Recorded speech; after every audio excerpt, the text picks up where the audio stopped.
So I dip this pen in arsenic or write a song for every president that won't ever get shot in the face. So I wrap these strings in plastic explosives. I head down to the courthouse with one chord. I level the place, but oh, hasn't anybody learned? Don't ever trust a man who plays guitar. The day I rob a bank, the first day I'm not lying to you or me about what I believe.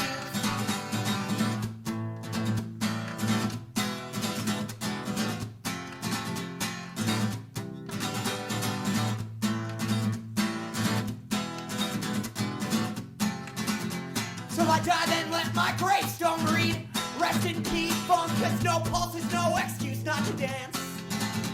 If I live, then let my heart be like a beating picket line. I'll sooner see a corpse than see a scab. Oh, but hasn't anybody learned? The last to make the moves, they're the first to say the words. The day I rob a bank's the first day of my life as an honest man. An honest man. The day I go to jail trying to rob a bank, the day I finally get what I deserve.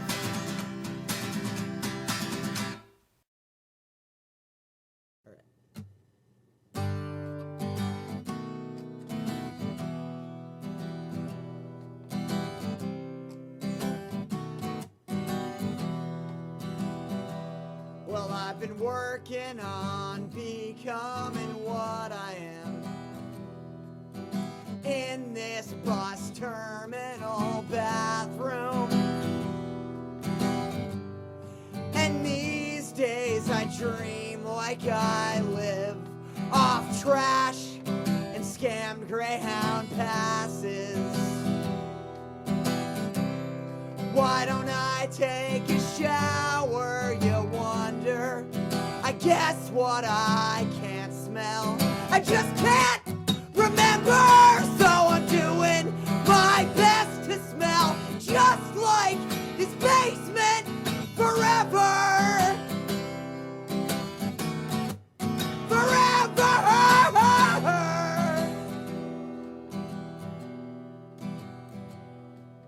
Well, isn't hitchhiking dead, they all ask. Not as long as I'm still broken breathing. And if they don't cut this thumb off my dead fist, well, they won't even stop me by burying me. There ain't nothing like singing your heart out to nobody as you fall asleep by the side of the road. You know, I've never felt quite as free or quite as alone, or quite as alone.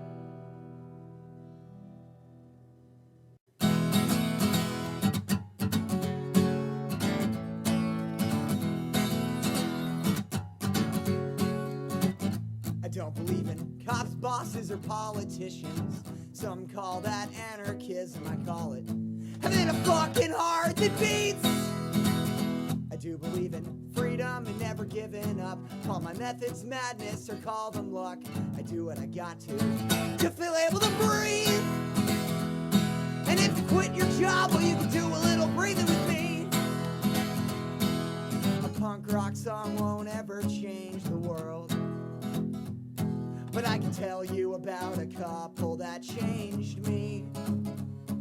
So tonight, we're gonna fuck shit up. Tonight, we're gonna fuck shit up. Tonight, we're gonna fuck shit up.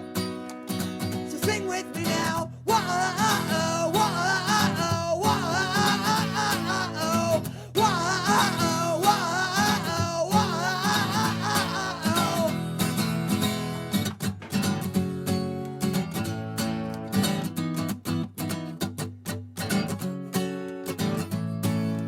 Punk rock song won't ever change the world, but I can tell you about a couple that changed me. So tonight, we're gonna fuck shit up. Tonight, we're gonna fuck shit up. Tonight, we're gonna fuck shit up. Oh yeah, oh yeah. Whoa, whoa, whoa, whoa, whoa, whoa, what an unknown. What an unknown.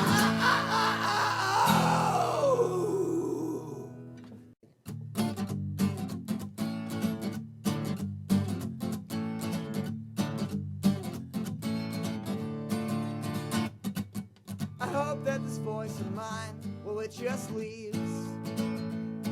Because lately I just don't know what to believe. You know I don't want to sing a song to you unless I know it's the truth. But the truth is that these days I just don't know what to do. So I hope that these hands of mine, they fall off soon.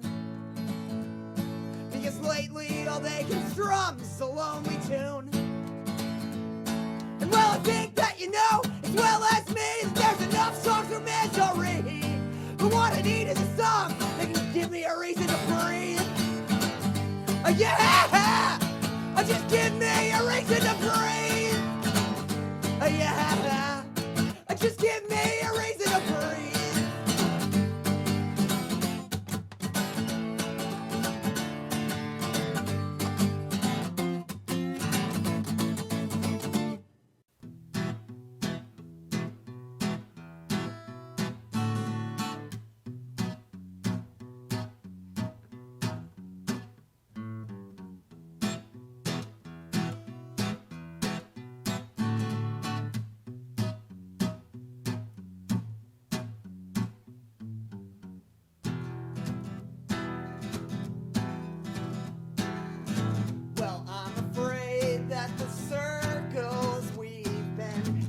Ourselves in aren't big enough for the vowels that we try to fit inside of them.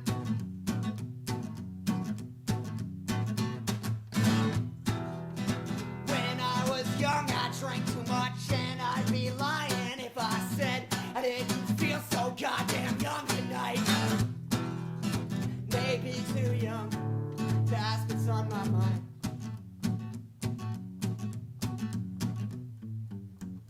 Like if freedom means doing what you want, well, don't we gotta want something? And won't you tell me that we want something more than just more beer? Than just more beer!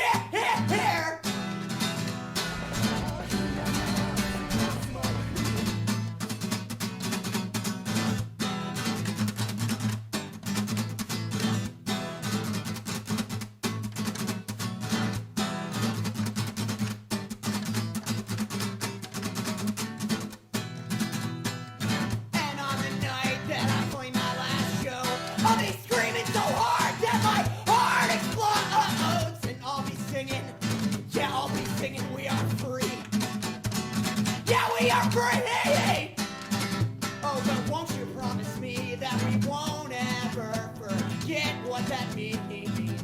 I know it's hard to give a shit sometimes, but promise me we'll always try.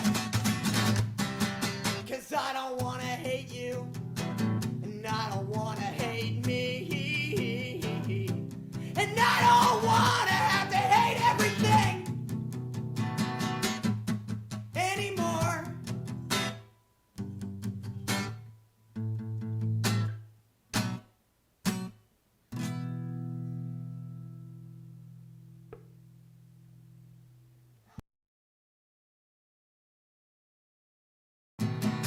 Never been ready before in my life.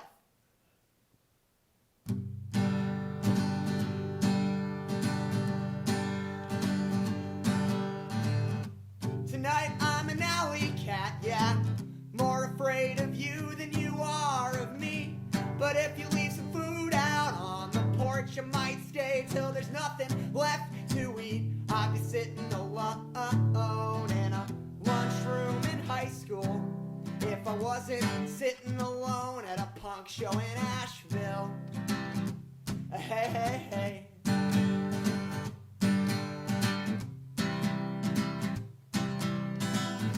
Tonight the upper left-hand side of my chest has a hole as big as the one in my pockets. I might have kissed you wearing a bulletproof vest, but hell, you kiss like a rocket. I'd be a teenage virgin, jerking off in my bedroom, if I wasn't a 20-year-old virgin that didn't have a bedroom. Hey, hey, hey. Hey, hey, hey, hey, hey. Hey, hey, hey.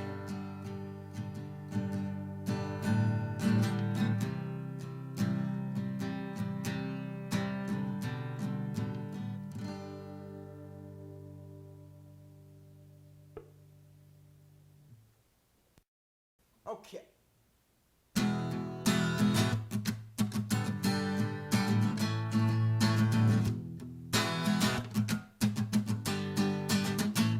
If you ride bikes in Baltimore, then you a soldier. If you run a distro, then you a hustler. $5 at a time, reaching for that paper. Shit, son, now that's gangsta.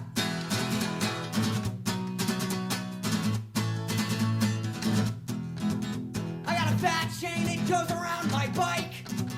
The cops, they're hassling me, but not too bad cause I'm white. And I don't call women bitches. Now that's not very nice. Seriously guys, that's just really not that nice.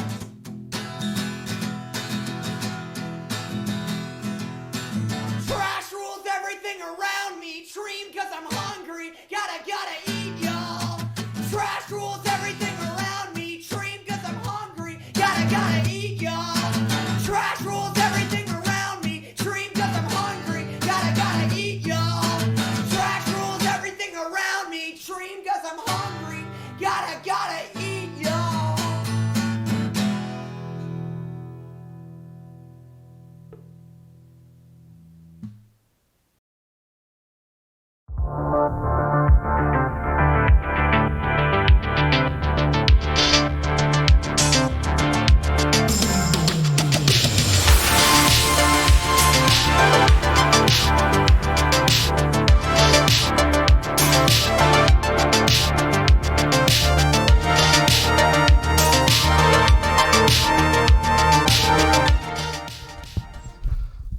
What's up, y'all?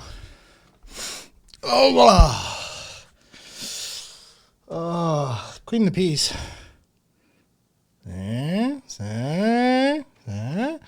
Look at that. It's even cold. The water's cold. Oh. Where's Treem again? DIY Gangsta is what it's actually called. Okay. Asp.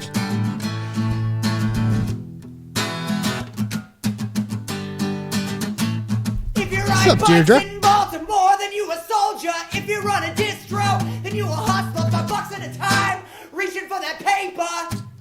Shit, son, now that's gangsta.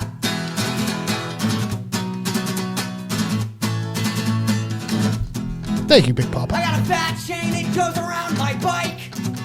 The cops, they're hassling me, but not too bad cause I'm white. And I don't call women bitches. Now that's not Pat very the Bunny. nice. Seriously guys, that's just really Patrick not that nice. Schneeweiss. Pat the Bunny. Trash rules everything around me. Dream cause I'm hungry. Gotta eat, y'all. Trash rules everything around me. Dream cause I'm hungry. Gotta eat, y'all. Trash rules everything around me. Dream cause I'm hungry. Gotta eat, y'all. Trash rules everything around me. Dream cause I'm hungry. Gotta eat, y'all.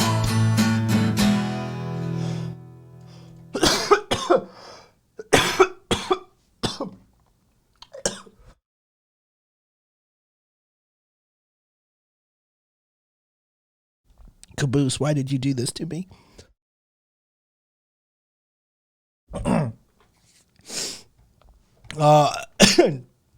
Yeah, Wither, that's not how that works.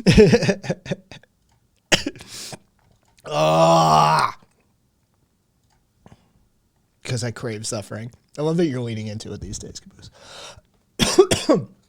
One of the worst things about anarchists is how you all listen to the worst fucking music, says Maleficarum. Maleficarum, if you think Pat the Bunny is the worst fucking music, then you can just show yourself out and never come back.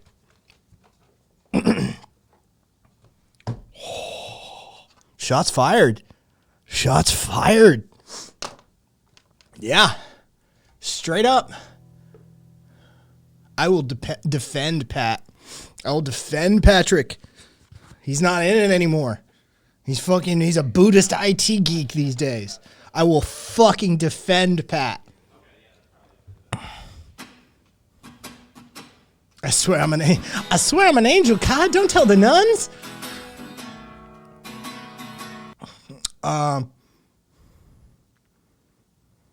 Nuke about to fly. Pat the Bunny is one of the few punk singers I actually like, says Caboose. I adore the man. It's again, it's one of those paths not walked situations for me. He born not that far from me, around the same time as me, very similar upbringings, right? He walked one path, I walked the other, for better and for worse, right? I might have been able to walk his path a little bit better.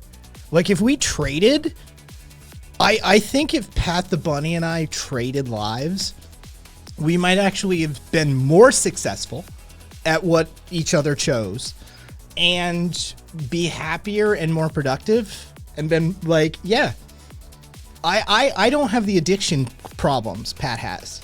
Pat has a very addictive personality. I don't.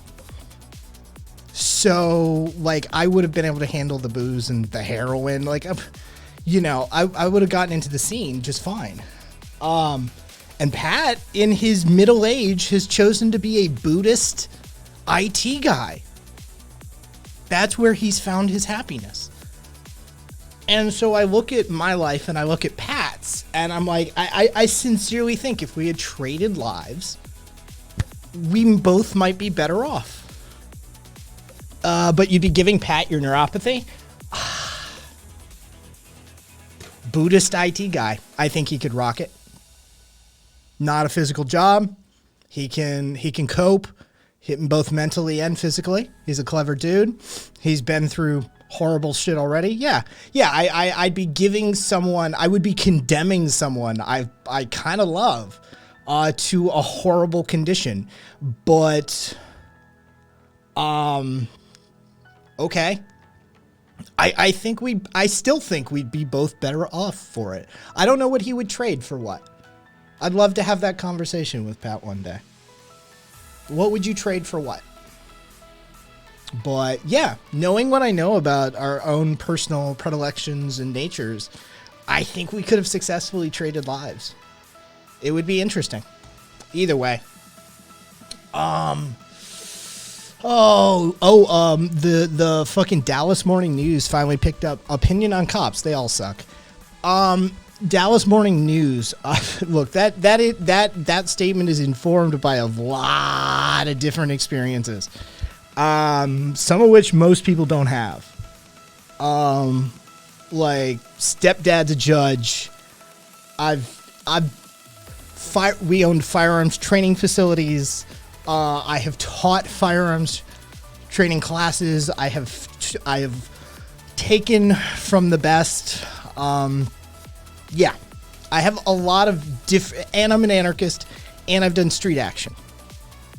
Right? Like, at the end of the day, I have a very informed opinion on cops. They all suck. Done.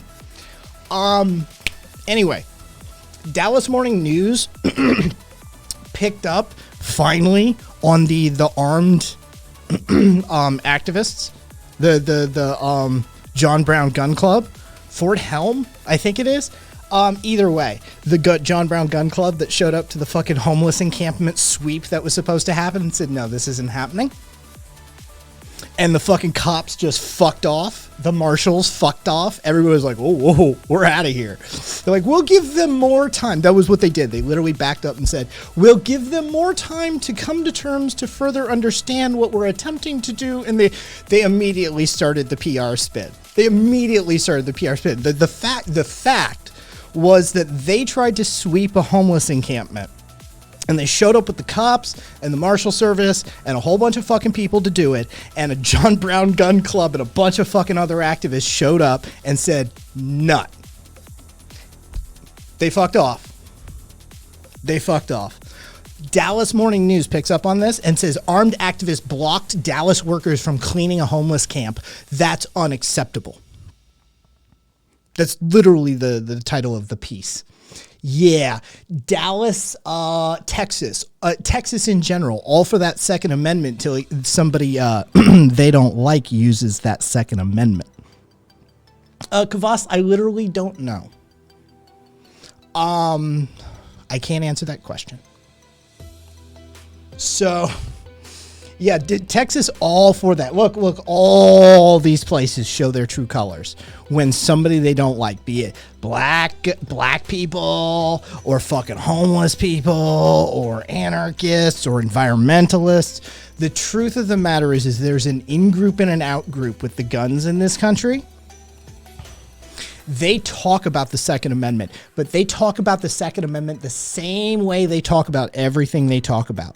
It is with an asterisk. What they mean is those non-perverted, straight, cisgendered, white, property-owning, tax-paying, wife-having, child-bearing, church-going, upstanding member of community, possibly to have served in the military and or police and or Elks Lodge or some shit like that, right? Can use the Second Amendment. They've shown this time and time again. Historically and contemporarily, you can pull Philando Castile right out of the contemporary pile. And historically, we have some doozies. The Black Panthers are the reason California has such strict anti-gun laws. You know that, right? Gun laws in this country are racist. Like, gun control laws in this country are racist. That's a very real thing. Gun control laws in America are racist. When you advocate for gun control in America, you have to understand what you are talking about. It's a fundamentally racist position. And California is one of the shining examples of that.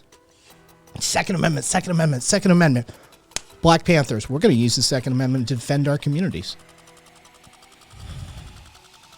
And then they did. And shit got real. Oh yeah, they put down some fucking cops. Oh yeah, shit got real. And the state cracked down.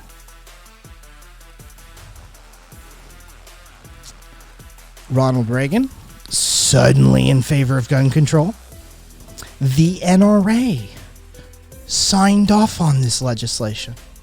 Oh, yes, the Mulford Act.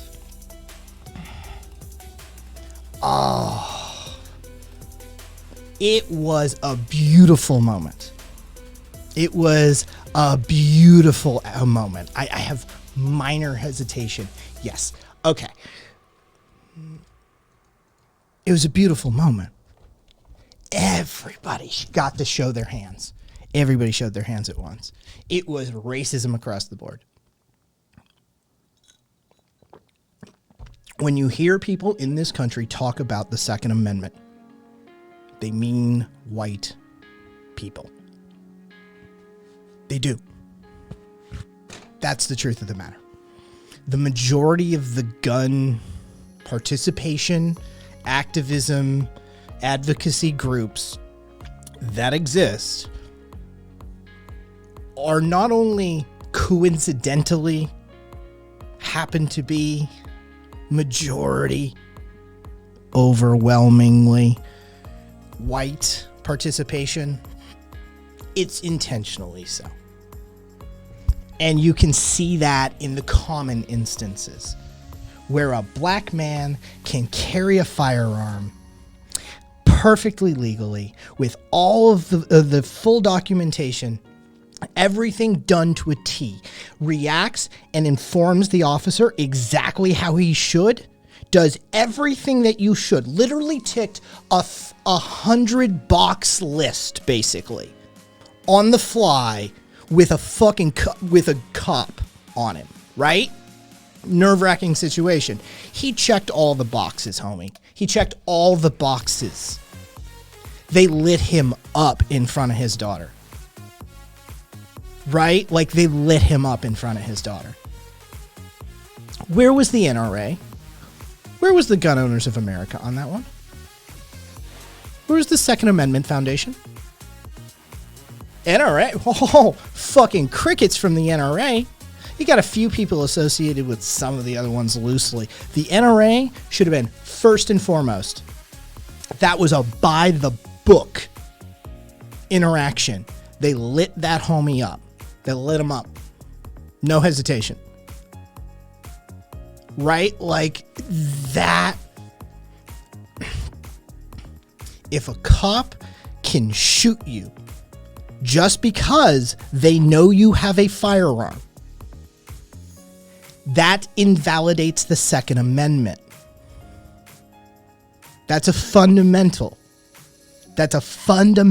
civil rights violation. Right? Like that's just done.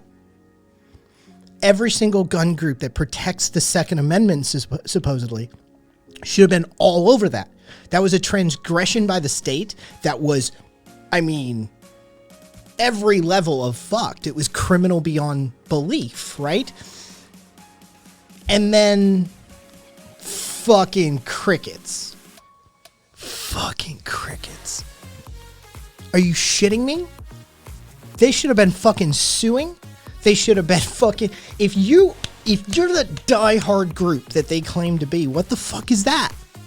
Oh, that's right. That's racism. It's racism. It's always... With these fuckers, it's always racism. So, yeah, there's in-group, out-group mechanics for sure. This is how this always works with constitutional protections in this country. They only apply to certain groups. That's the truth of the matter. It's a whitelist. It's a whitelist situation. Like, it really is. Unless we put you on the list, see how that flies. Right? The deal was basically there was a lot of fucking white people carrying guns there.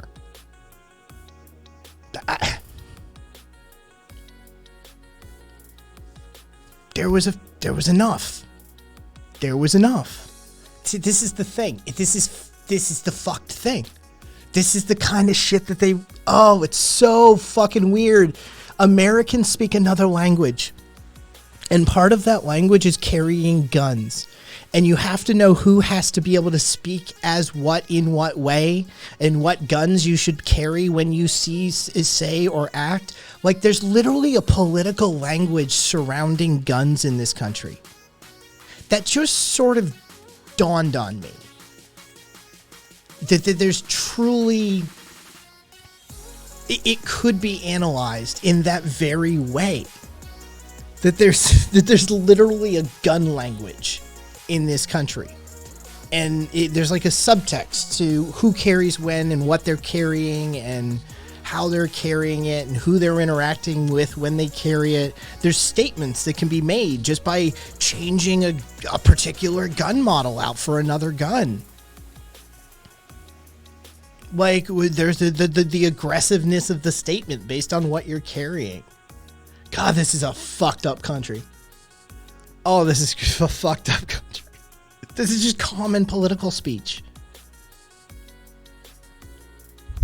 That's...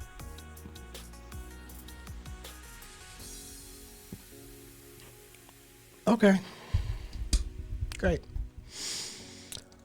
I'm gonna Tokyo drift because I need something to lift me up from that bummer.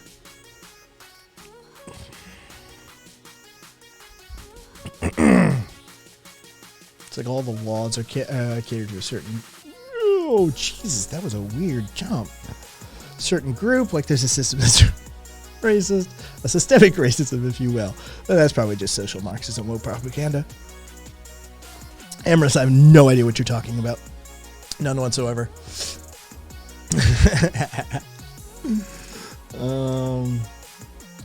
Mulford Act was a beautiful synchronicity. Liberals are afraid of the guns.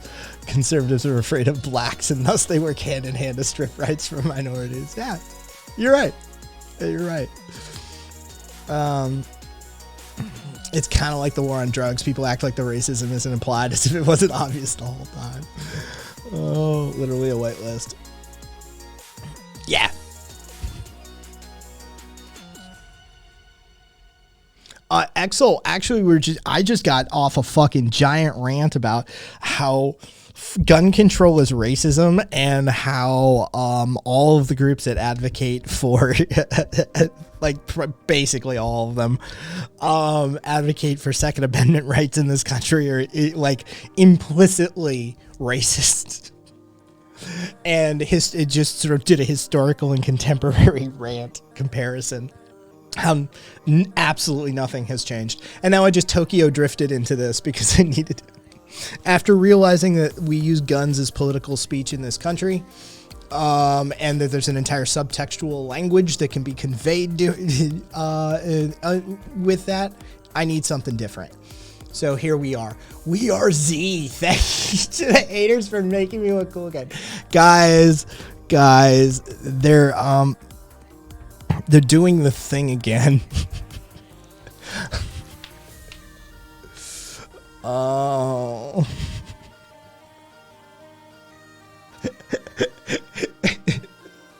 I mean, this is a fucking circus and a half, isn't it? Look at this fucking Jesus. Your brain on American cheese. Yes, Kaiser, it's well, okay, no. Kaiser. So the photo was ironic until this.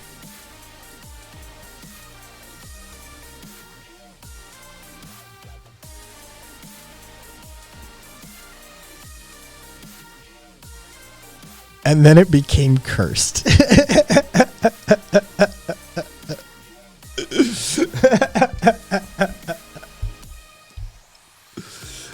Oh.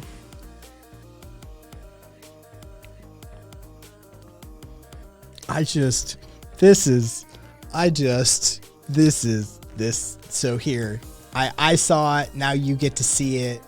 So enjoy it. Just enjoy it.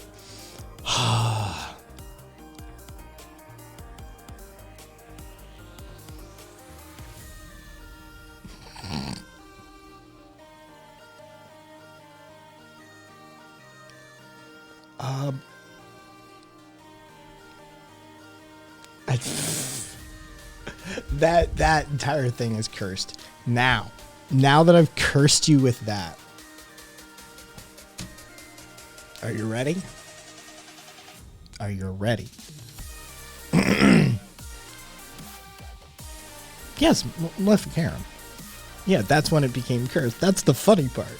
Is the dude tweeted it out. It's like, oh God. They're enjoying us mocking them again. All right. So put on sunglasses, do what you need to do, but I think that this is legitimately valid. Is he? Yeah, he's like front and center. He's like right there.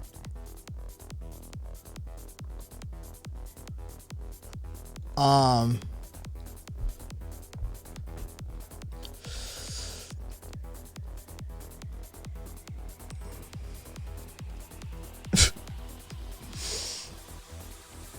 think it's interesting to put this up for somebody who has such a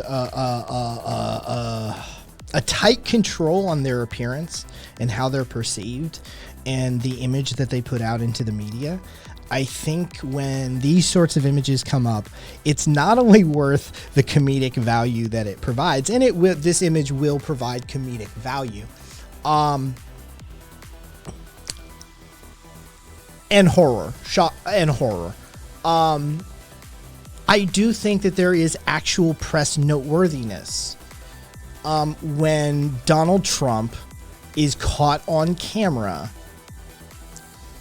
not presented.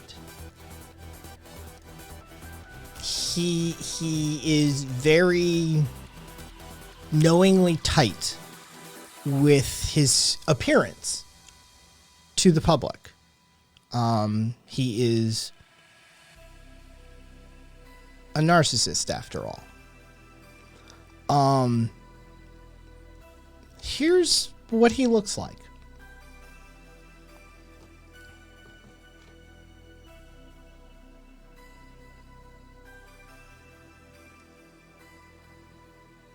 I think it's appropriate for a man of his age to look something like this, given all factors considered. But this isn't the Donald Trump that he presents. This is the Donald Trump that exists. Ambrose. I know, right? I know, right? It's like those jump scares with the screamy demon lady. Bruised, boozed, and broken boned. Huh. They really don't use the correct foundation on him. Crimson, I love that sort of analysis. That you're like, yeah, they're not doing his makeup correctly. Donald Trump jump scare. Glistening gammon, gleaming gold. At the same event, ESPN asked him about who did 9/11, and he just said that no one ever got to the bottom of it. Yeah.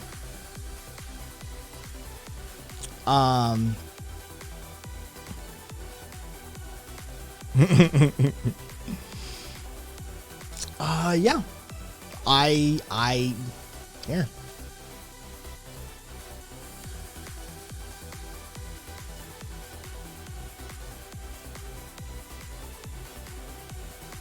Yeah. I think the general appearance of him there is, of course, noteworthy, but I think the fact that he had an unfiltered appearance and somebody got a good shot of him, and the fact that he's wearing this hat, he has to, yeah. This is the face of Donald Trump, and I think we deserve to look at this face.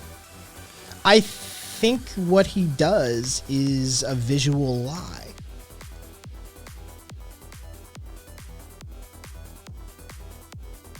And I think it's worth seeing. That's the man that opened the door. That was the knowing puppet who opened the door to a lot of fuckery in this country right now. This man had a very strong hand in a lot of the problems that we're facing. He was instrumental for being the schmuck that he is.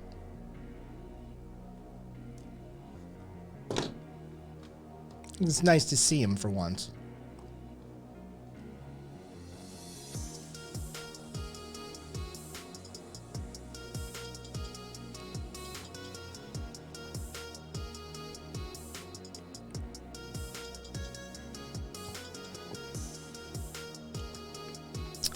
Ambrose. Crimson, possibly. He's got enough cake makeup on.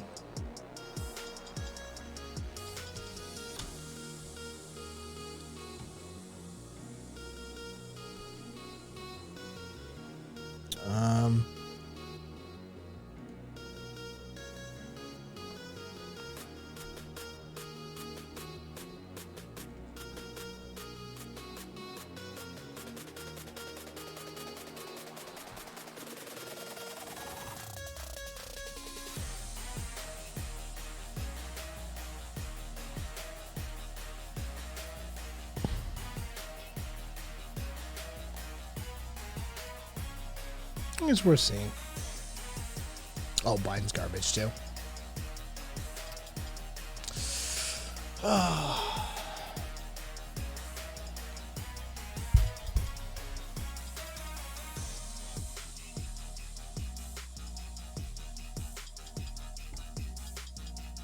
Oh, I'm not just.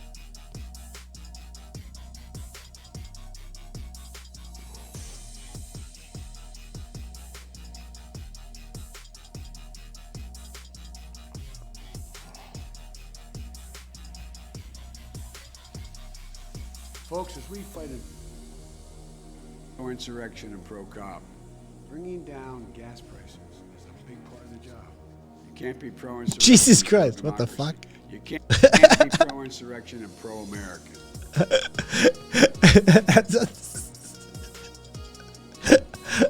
Okay, so what has this been? What is this, and what has this been mistaken for, Boom? Because I'm looking. Here's the good news. What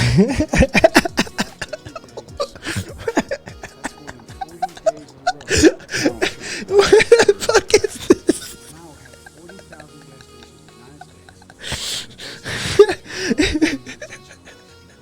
Brave women and men all across this nation should never forget that. How do we get the price down?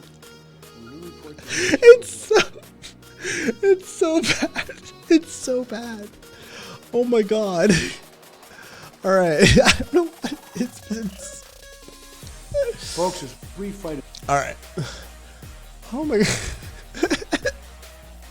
I hope you have this on a big enough screen to appreciate this. You got to be able to look at his face.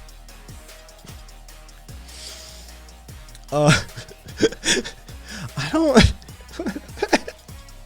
Folks, as we fight inflation, you can't be pro-insurrection and pro-cop. Bringing down gas prices is a big part of the job. You can't be pro-insurrection and pro-democracy. You can't be pro-insurrection and pro-American. Here's the good news. Gas prices have dropped every day this summer. That's more than 40 days in a row. Donald Trump lacked the courage to act. Now have 40,000 gas stations in the United States where the price of gas is $3.99 or less. The brave women and men in blue all across this nation should never forget that. How do we get the price down?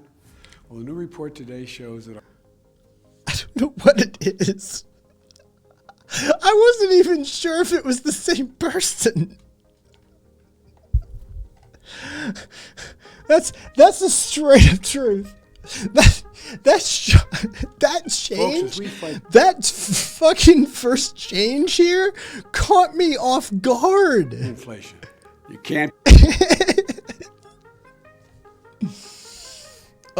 be pro-insurrection and pro-cop. Oh, that caught me off guard. That change was, I mean, that was too uncanny valley. That was too. I wasn't even sure if it was the same person. I wasn't sure if it was a deep fake or not. I wasn't sure what any of what I was looking at.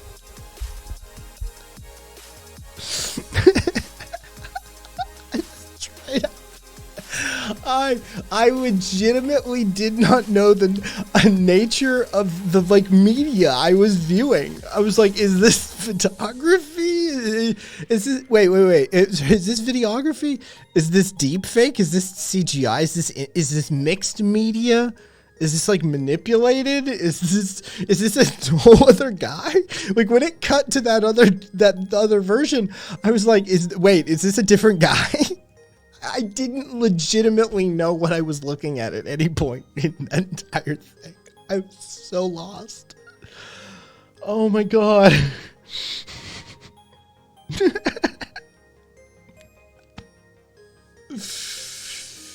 Oh.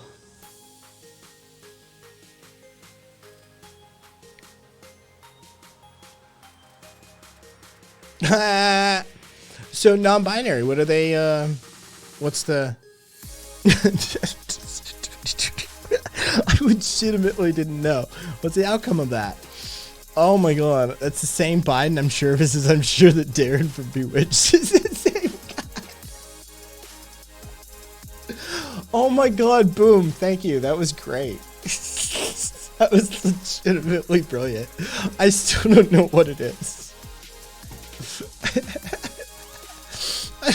I legitimately don't know what I watched.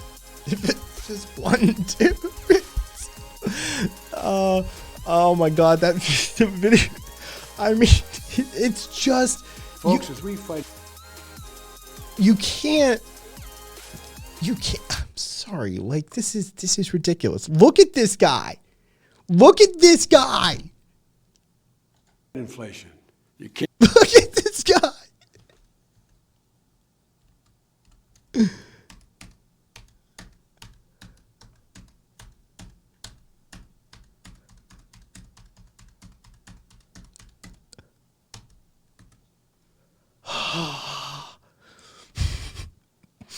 That caught me sincerely off guard. And then it gets back to this shit. I'm like, wait, what? And then it's an egg. I was so unsure the entire way through. I have no idea, Jay. I have no idea. I'm as lighting Botox COVID, Exol says. Whew. That's fine. Look, he's a lizard person. I like that you leave the door open at least, Exol. I appreciate that. Yeah, I have my 1% rule. I'm always 1% unsure. I don't know. You know, I don't know. I don't know. No, right? Like, I don't. Do you know? I don't. Like, so I always have my 1% rule. Maybe got into some of his son's crack. Nice. Deep faking Biden onto Biden. Like, I legitimately didn't know what I was looking at. I was confused. It was brilliant. I haven't felt that lost in a very long time. That was near psychedelic levels of lost. Boom. I don't know what I'm. Oh, it was great. Hunter Biden is unironically based. Fucking. Maybe COVID's making him look like shit and they're trying to hide it. I don't fucking know. And nor do I care, really. The truth of the matter is I don't really care. It's just funny as hilarious. It's hilariously funny at this point. Oh God. Alito's whining, by the way. Can you imagine seeing that on hallucinogenics? I don't think I'd interpret. Okay, so low dose or on the come up. Yeah, that could be a problem. Bring man, I don't know. Ask, fucking boom. Where'd you get that? Where the fuck did it's just floating around Discord, Burger?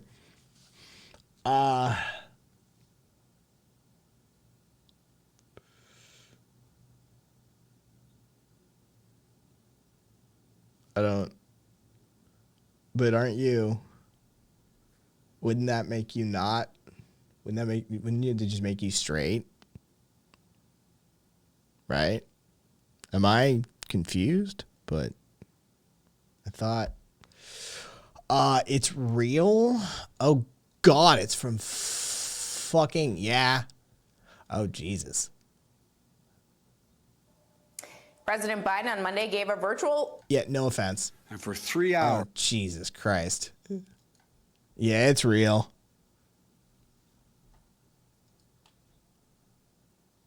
Well, then...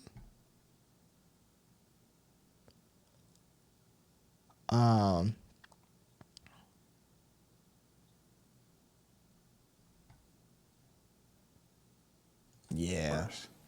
So there's like other shit. Oh God.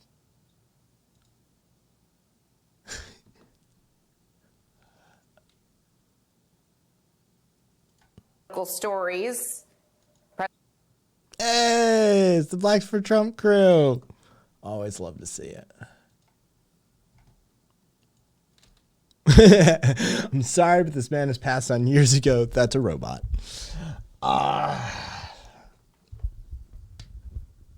Know what I got it? Meta just improved their funding drastically. I I mean, we got like close. Voss, we've gotten there before. We've had puppet presidents. Straight up, you know, we've had the wife running shit. We need to put in rules. Oh.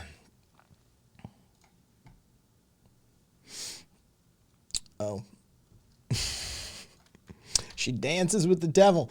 Some pastor said about Marjorie Taylor Greene, apparently, that she dances with the devil. No,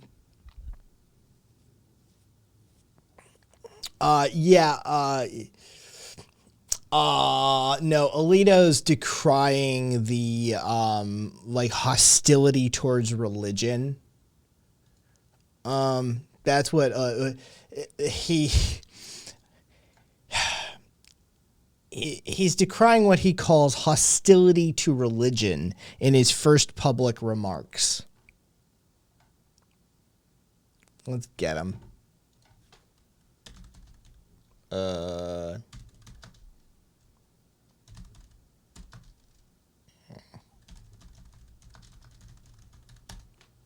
Cool. There we go. Oh, homie, it's even worse. It's even worse. Yeah, President Eleanor Roosevelt. Yeah, there's Jane. There's someone that knows a little bit of their American history. Speaking in Rome at a religious liberty summit sponsored by Notre Dame Law School, Alito decried what he called growing hostility to religion. He made 35 minutes worth of remarks delivered on the 21st, but made public just Thursday on the school's website. Oh.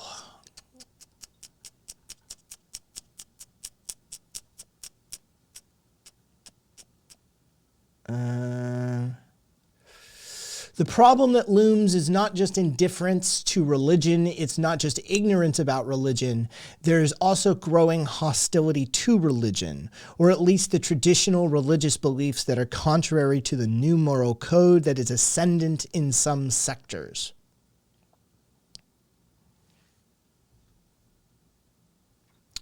Okay, could you give me, like, that's great.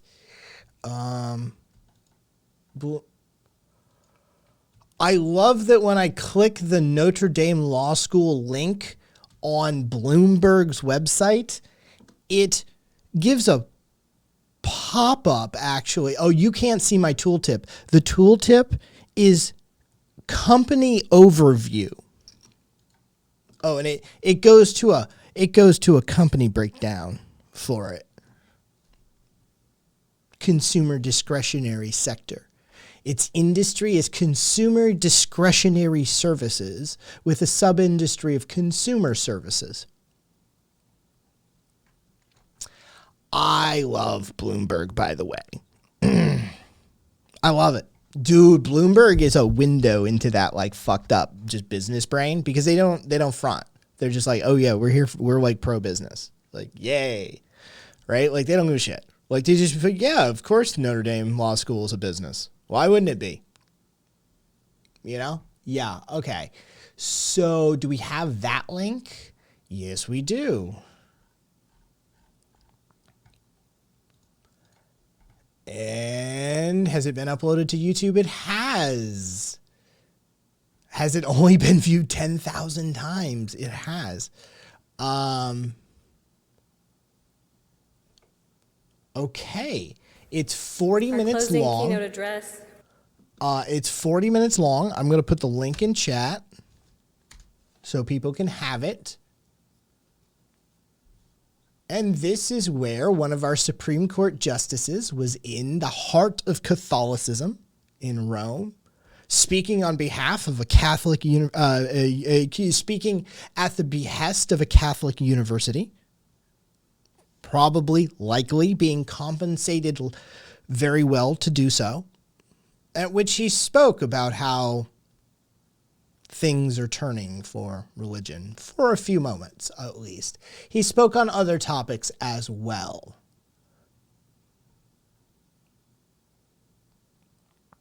Oh, but he does speak on it. Oh, this is a good speech. Here you go. Let's toggle this and make it tolerable. I find myself thinking about the proud civilization that was centered here 2 millennia ago. As I think back, I also think ahead, and I wonder what historians may say centuries from now about the contribution of the United States to world civilization. One thing I hope they will say is that our country, after a lot of fits and starts and ups and downs, eventually showed the world that it's possible to have a stable and successful society in which people of diverse faiths live together and work together harmoniously and productively while still retaining their own beliefs. This has been truly an historic accomplishment. But the justice added, as the remnants of the Roman Empire make clear throughout the city, no human achievement is ever permanent. Therefore, we can't lightly assume that the religious liberty enjoyed today in the United States, in Europe, and in many other places will always endure. Religious liberty is fragile, and religious intolerance and persecution have been recurring features of human history. Indeed, Rome is where St. Peter, St. Paul, and countless other early Christians were martyred. If we look around the world today, we see that people of many different faiths face persecution because of religion. He said, noting that religious liberty is a life or death matter in many parts of the globe. Yes, including ours now, because of people like him. He cited examples of groups such as the Yazidis in northern Iraq, the Christians in Nigeria, the Coptic Christians in Egypt, the Uyghurs in China, that have been victims of horrific violence. Alito also talked about the challenges that lie ahead for religious liberty around the world. Quote, religious liberty is under attack in many places because it's dangerous to those who want to hold complete power, he said. It also probably grows out of something dark and deep in the human DNA, the tendency to distrust and dislike people who are not like ourselves. Yes. This is Self-Aware Wolves. What we are reading is a excerpt from a speech by Supreme Court Justice Samuel Alito given at a religious liberty summit in Rome, hosted and paid for by the University of Notre Dame Law School. And he was a keynote speaker at it. And these are some excerpts. The actual entirety of the speech, link in chat if you so want it. Another test is the growing number of people who reject religion or don't think religion is important. Quote, it's hard to convince people that religious liberty is worth defending if they don't think that religion is a good thing that deserves protection. I want protection from you. The challenge from those who want to protect religious liberty in the United States, Europe, and other similar places is to convince people who are not religious that religious liberty is worth special protection. That will not be easy to do. On one way to find common ground with non-religious people on the topic of religious liberty, Alito said, is to emphasize the related benefits that societies enjoy when religious liberty is protected. Religious liberty promotes domestic tranquility, he noted, and provides a way for diverse people to flourish together. Another benefit is the enormous charitable work done by religious groups and people of faith. Yeah. In addition, he said religious liberty has often fueled social reform. Religious groups... How does he define reform? Religious groups led the movement to abolish slavery in the United States and Europe, for example. And it's no coincidence that Dr. Martin Luther King Jr. was an ordained minister. If religious liberty is protected, religious leaders and other men and women of faith will be able to speak out on social issues, Alito said. People with deep religious convictions may be less likely to succumb to dominating ideologies or trends, and more likely to act in accordance with what they see as true and right. You know, what we tell them. Civil society can count on them as engines of reform. Finally, The justice described the strong relationship between religious liberty and other rights such as free speech and the freedom of assembly. Religious liberty and other fundamental rights tend to go together, he said. At the end of his speech, Alito recounted a memorable conversation he had when he had with a Peking University student. The young woman grew up in a Chinese town where, because of its history, several churches were located. The Catholic Church there was known as the church that gave reasons, she said. That really struck me, Alito told the audience in Rome. The Cultural Revolution did its best to destroy religion, but it was not successful. It could not extinguish the religious impulse. Our hearts are less restless until we rest in God. And therefore, the champions of religious liberty who go out as wise as serpents and as harmless as doves can expect to find hearts that are open to their message. The hypocritical garbage human being says.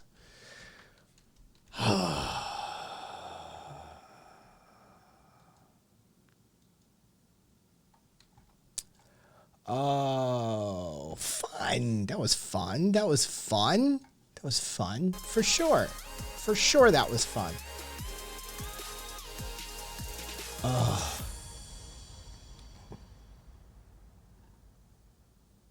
Oh. You know what? This is real, by the way. Here. You're going to hate this, by the way, too. You're going to hate this.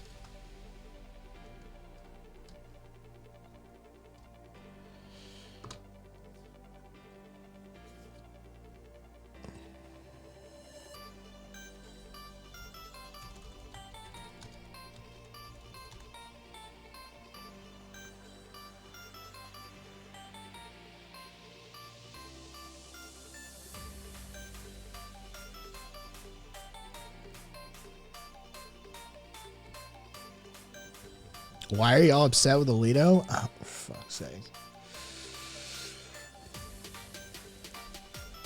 Do you... Oh, God. You may have found the wrong room, X-Acceptance.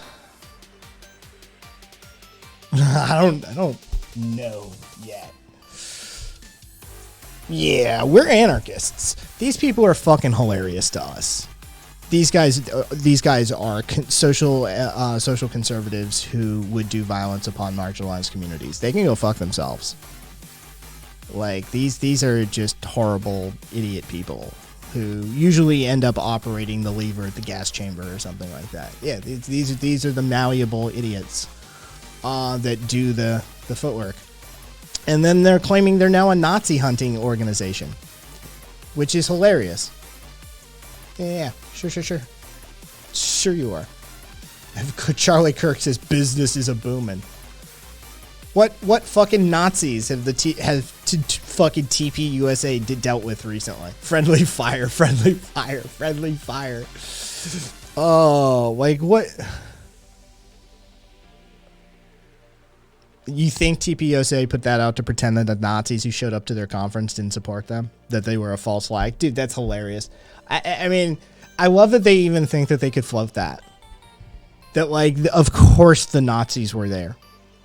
Of course the Nazis were there. What did you think was gonna... You're a fucking Nazi. You're like...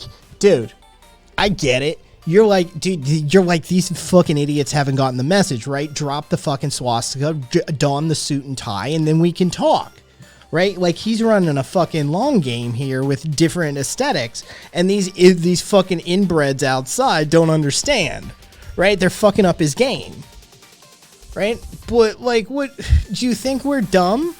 Homie, you guys are fucking preaching the same shit. You just want them gone because they're bad for business. That actually labels you a real fucking Nazi. Like, you got lewd dudes with swastikas hanging out with you and shit. Like, that's bad for business.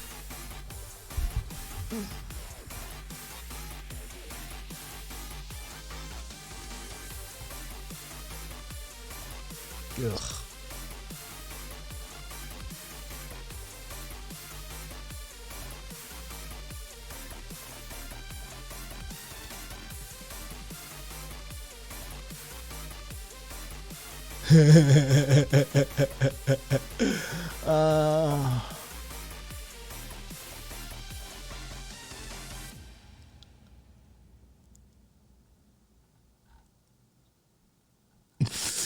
Okay, cool.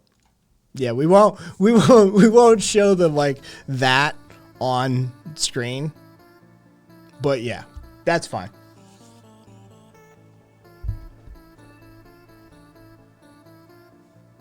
Oh yeah.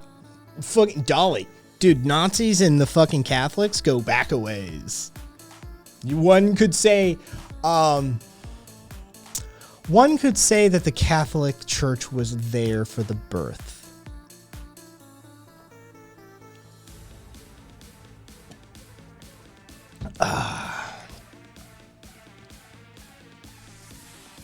Yeah. Their hands are dirty on that one. They had been preaching anti-Jewish sentiment from the pulpit for quite some time in that particular area. They ceded the ability. They created a fertile ground from which crops could be grown. Anti-Semitism? Count the Holy See in.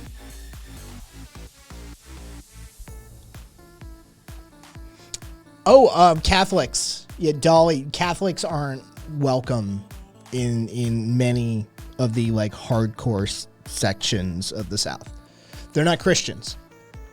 They're seen as an other. They're seen as a deviation, and in some circles, a demonic entity, like very much so. So yeah, no, the Catholic Church in the evangelical portions of this country is often very heavily frowned upon. Hey, Gemma.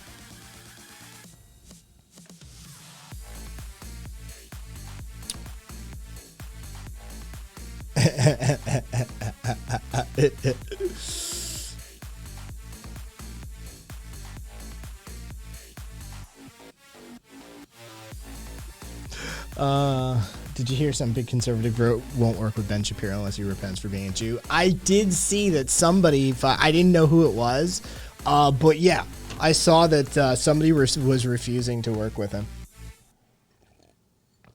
Because he's a Jew. The Catholics are moderate snowflakes. They don't even believe the earth is 6,000 years old. Dude, the Catholic Church owns a bunch of baller observatories, always has. Like, they've been heavy into science at various, like, points in their existence. Sometimes they've been heavily against it, but sometimes, you know, a lot of time they want to know what's out there. They want, you know, oh yeah, you know the Catholic Church has plans to, like, Catholicize aliens, right? You know they do. They will wrap that shit. The Catholic Church has survived the discovery of so much shit. You understand this, right? Like, they know. They're like, even if we had a fucking alien right in front of us, we would fucking ride that wave. Right? Like, they would be there in an instant. You know they've got plans for it. Right? And fucking going back, like, a while, too, because mankind has speculated on this for a while. Yeah, the Jesuits, I do. I have a soft spot for, Amorous. I do.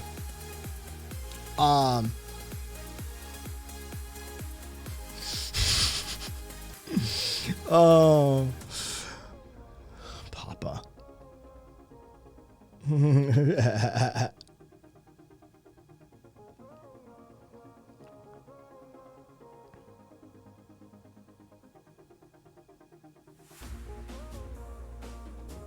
Yeah. Yeah, they'll be right there. Yeah. I'm not surprised they've fucking, yeah, Jay. I'm not surprised that they've been upfront about it either. Of course they would. Dude, they have survived everything. Honestly. Think of all the old ways, all of the crazy shit that's fallen by the wayside. The Catholic Church is like, we're a fucking nation state. Yeah.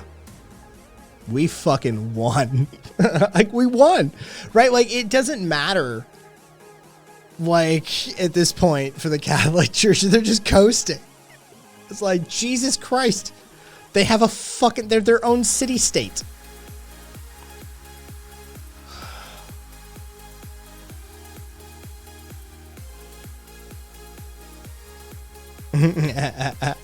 Oh, caboose.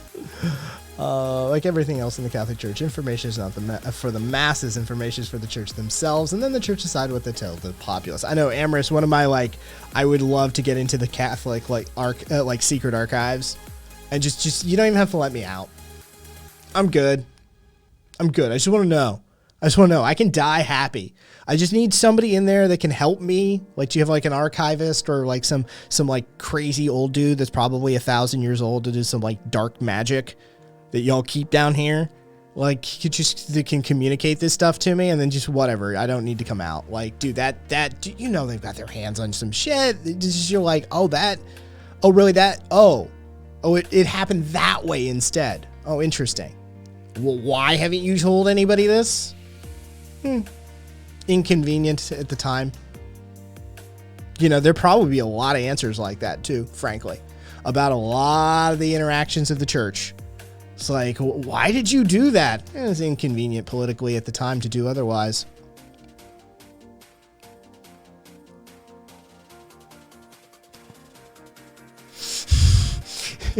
Jay, it's a solid one.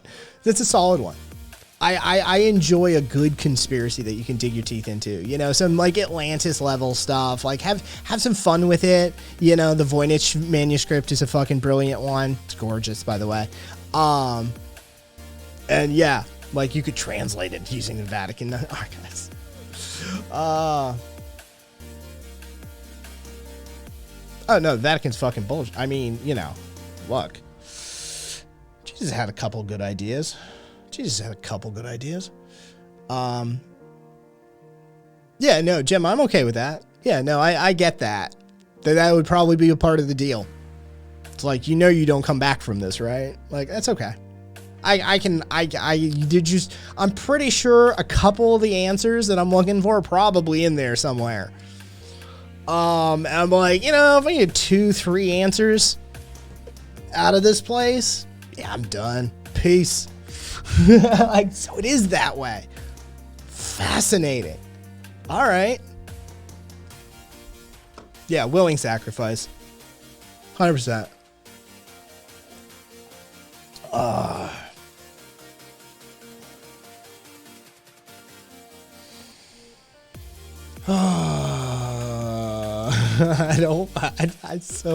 I'm just thinking about the cat game. Get some answers, turn some people to sin. Sounds like a good time.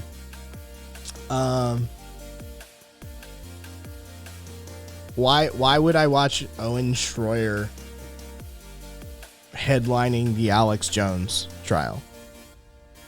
Why on earth would I watch that?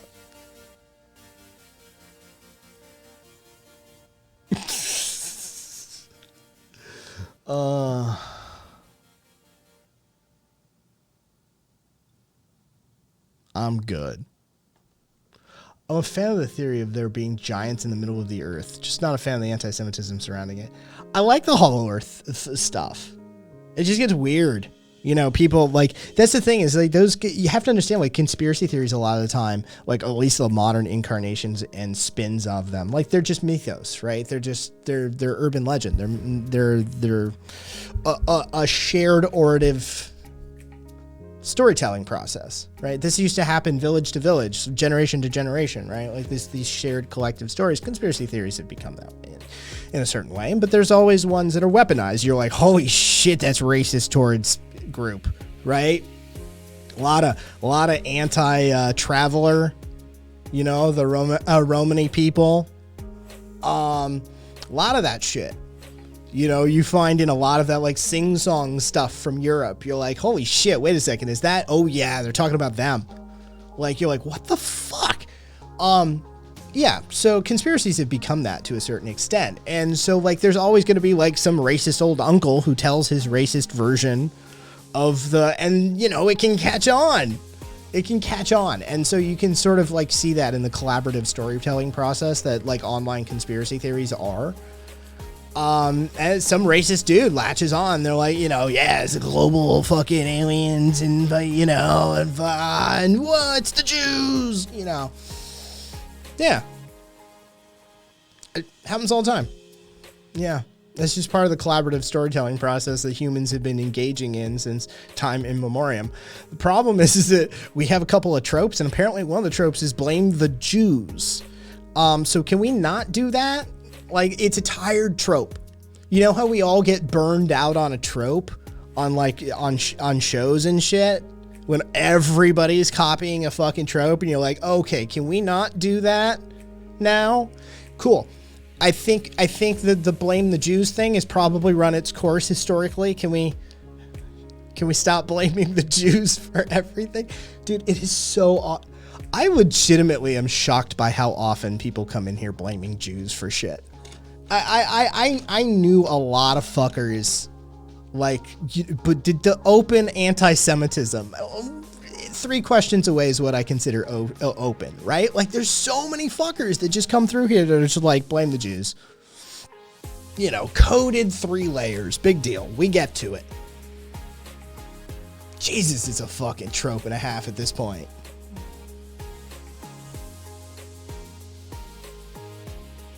Oh, we're doing traditional songs now, says Radio. There were 10 German bombers in the air. There were 10 German bombers in the air. Oh, God. Yeah, ours Radio. 10 little, 9 little, 8 little Indians. Oh, yeah. Yeah. Yeah, we got some doozies. We got some doozies of those. They're like, oh, oof. Really? Yeah.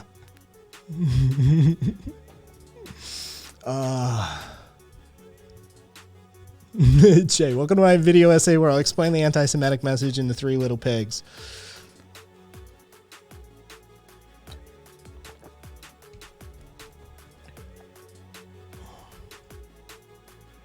Pretty much every Jew born before 1983 has multiple stories about being asked earnestly where their horns were.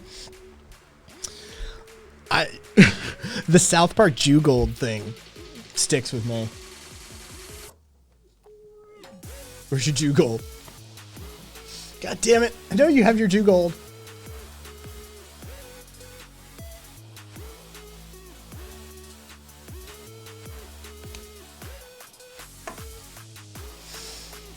Alright, let's close the Nazis.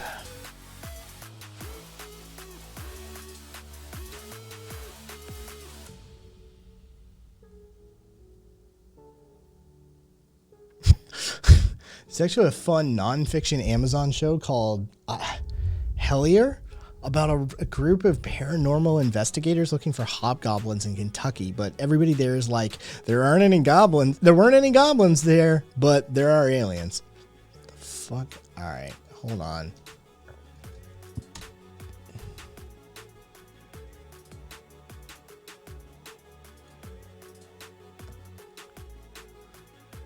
Yeah, you can fuck right off with that. Seriously, in 2022? Why? Why? Why? No. No. No one wants a fucking email newsletter subscription thing. I'm sorry. Do not pop that open on your website. If you want that, put it like down here when you're trying to pitch your fucking thing to sell it to me. Do not pop that open on your website. Jesus Christ. All right, what is it? Let me see it. All right.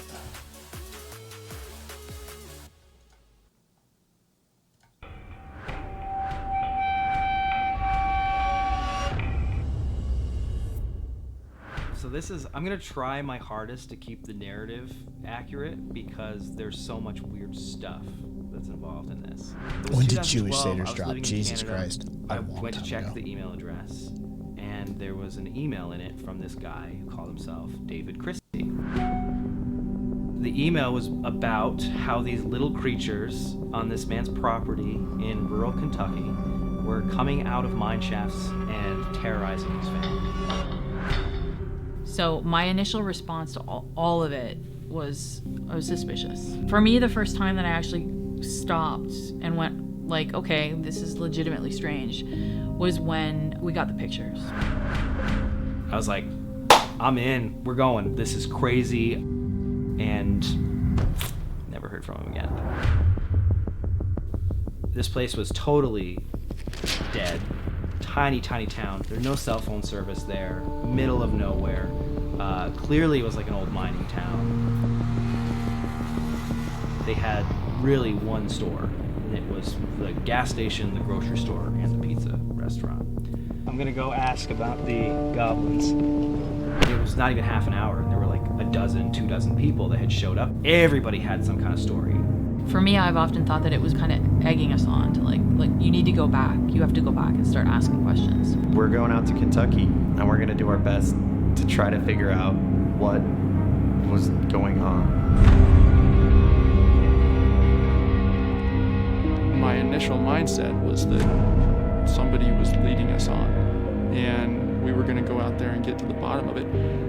I expected it to get pretty weird, but not quite as weird as it was. I don't know yet, Amherst. Something happened in Hellier. Something happened around Hellier. All I know is it's bigger than goblins. It's bigger than us. I think it's supposed to be documentary style.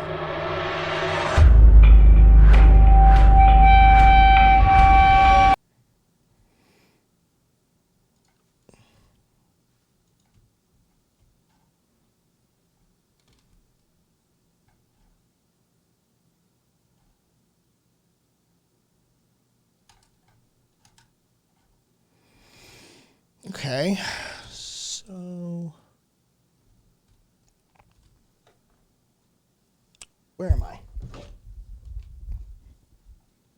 We're gonna check. Yeah, like I think it's just documentary style, right?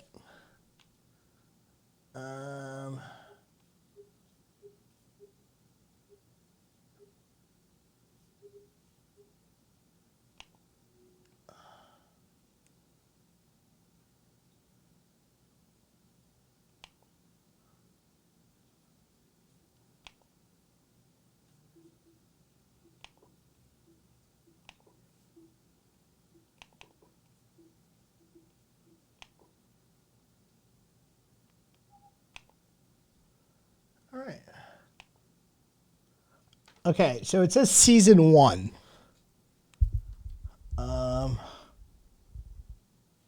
It's listed as documentary horror.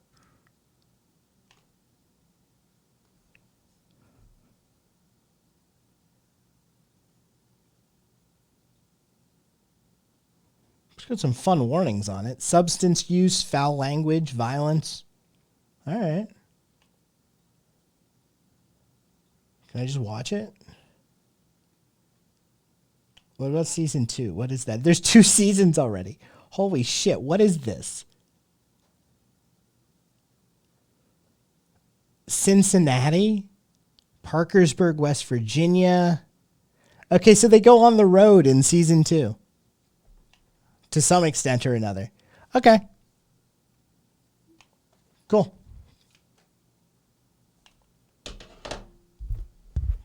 Hellier, hellest.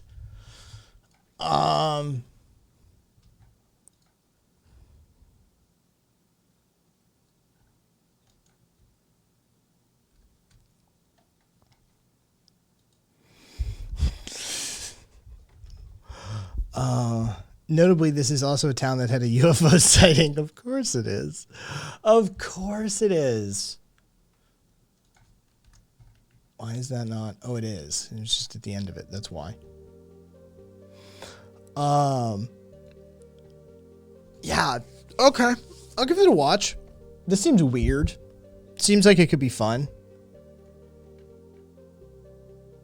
If it's serious or not, it tells you about the quality. If it's seriously wacky people that believe in it, it's going to be a very different thing than the horror people making a satire conspiracy documentaries.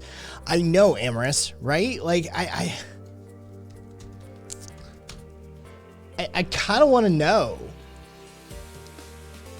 I'm going to IMDb. Hold on.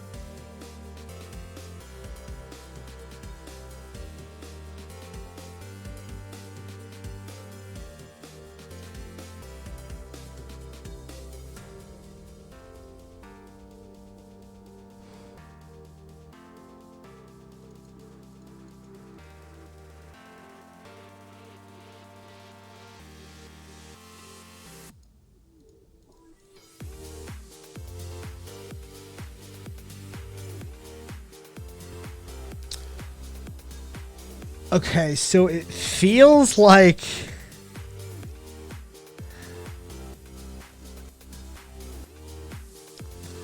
Okay, Amorous.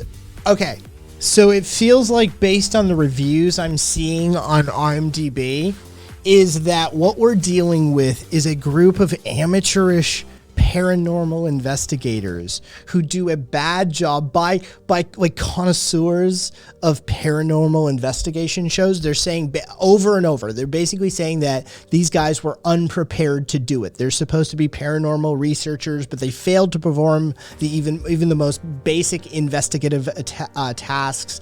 So it seems like it's done honestly, but poorly. One person stated earlier that like you could have ruled this out using probably a property tax lookup and maybe a FOIAing the police report. Like people are saying like, dude, as investigators, these people are garbage, but apparently it's real.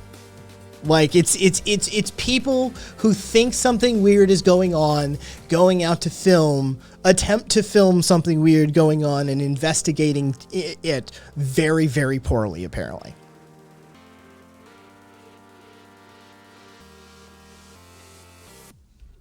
No true Scotsman paranormal gatekeepers. It's the internet, baby.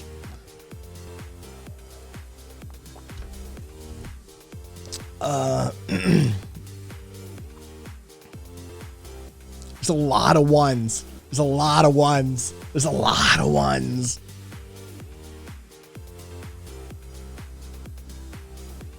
I mean, a lot.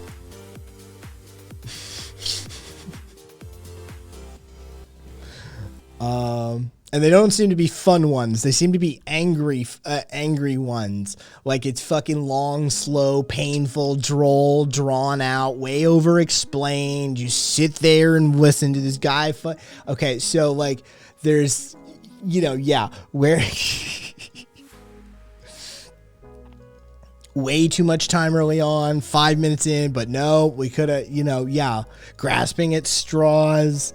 Which fucking, there's another 2, just a straight up 2. They're not even gonna rate it. There's the 1, there's a 3, there's a 1 again, there's a 2, a 1, a 2, a 1. I mean, it's secret revealed how to make a paranormal based reality show. Yeah, okay, so it seems to be a bunch of fucking believers, a bunch of schmucks. Roll out trying to make, no, Amorous, no. None of that, my man. It's it's very much a bunch of schmucks roll out to try and find goblins or something. It's something paranormal, right? That's it's a bunch of schmucks trying to find something paranormal. I would have liked the other version. Kind of thing that makes you want to kick the director in the dick. It sounds like the editor too, Beast.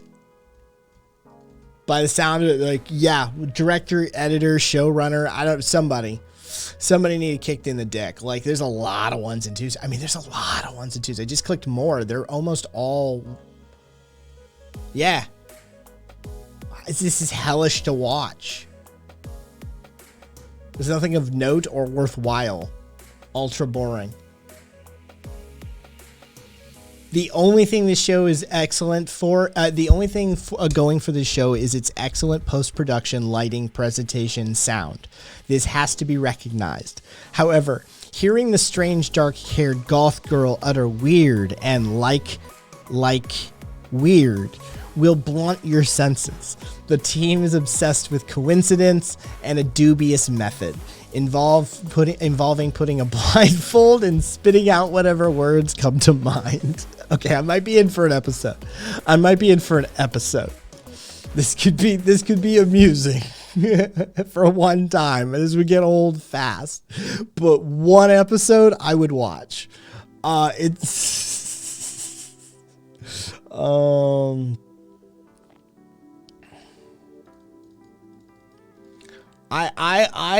see. Even this person was like, person's like, I think it's a put on, or they're incredibly gullible. Like this person, like, Jesus Christ.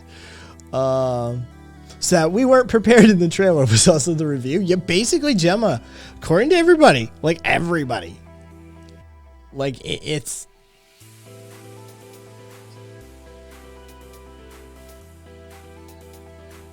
Yeah. So the title was a warning. Got it.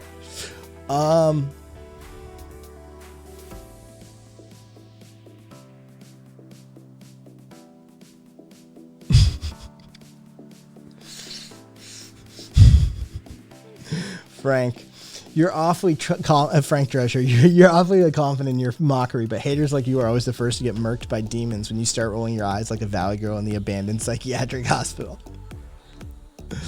Oh, fair enough. Well, I'll keep that in mind.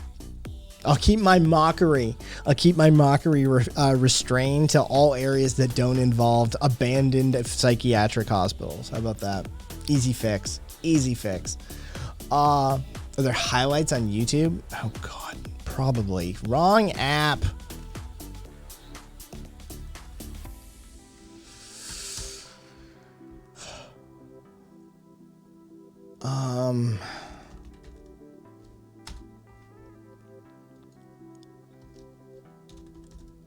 Give me clips, man. Oh, is this the full episode? Wait, are the full episodes just online? Oh, the first episode is.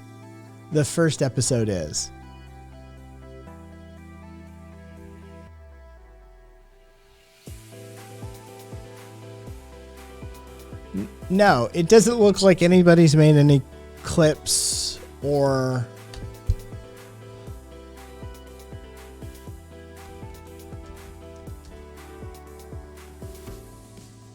highlights. No one. Yeah.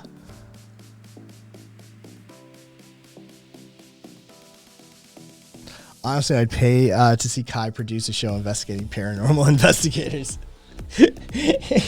All right, now show me what you do next. Show me your next step. And where did you learn this? What is this from? Where did you get this from? What is this device? Who built this? Where did you buy it? You bought it off Alibaba? You bought it off fucking... Oh, it wasn't even Alibaba. It was fucking DHgate. Okay, you bought this random fucking electronic device built in China for God knows what, off of a website that produces them by the tens of thousands. What is this? Do you have any idea we're going to take this apart. What the fuck is this device? Do you have any idea what it does? Like, oh yeah. Fucking, I would have a ball doing that. Yeah. And what are you going to do with this data? You don't even know what you're collecting here. What is this data? How are you going to qualify this data? What's going to happen here? How are you going to transform this data into information? What is this? Are you just going to eyeball it? It's like, I think it was a 3. It fucking flew by. It was a little fucking gauge thing bouncing really quick. I think it was a 3. Really? That's how we're gonna quantify this. Just destroy them. Stop making fun of my spirit box, Kai. Kai would make them cry on screen. I mean, I'm not saying I wouldn't try and turn it into a drinking game for those that watch that show. Right? Fuck. Take a shot every time they say, well, they stutter. Oh yeah, no, it's garbage, guaranteed garbage. Fucking, it's pseudoscience bullshit nonsense, framed as some like deeper investigation into the experience of man.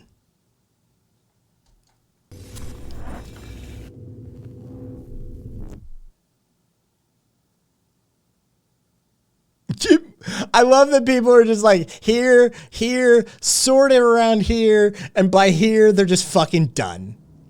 This is great. They're just like, so don't care. Those.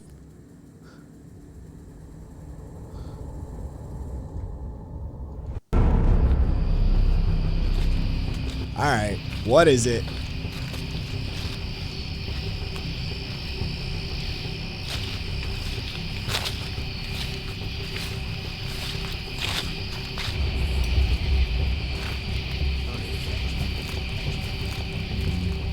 What's up, Ramsey? Synchronicity is a meaningful coincidence. Basically, it's when these two events correspond in a way that seems highly improbable, highly unlikely, but also deeply meaningful for that person. It relates to some aspect of their life in a way that feels significant and purposeful and intended, almost by some other kind of consciousness. Now, coincidence happen for sure, but this is kind of in the realm of almost deja vu, where it seems like there's something more to it, particularly when the synchronicities drop all at once, and there's one after another, in a way that feels something else is going on. He something does look bigger. alienish, Beast. That's what started this case,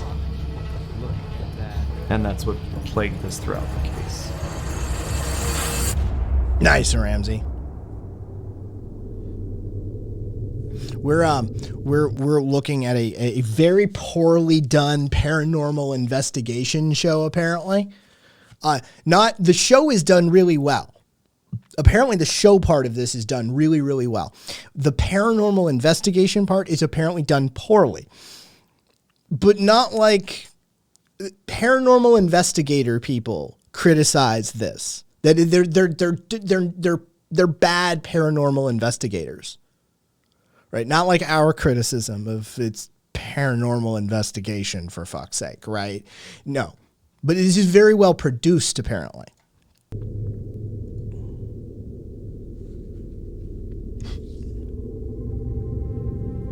In order to trace the synchronicity back for me, we have to go back to the spring of 2016. I was finishing up my work at the Stanley Hotel. I was a resident paranormal investigator there.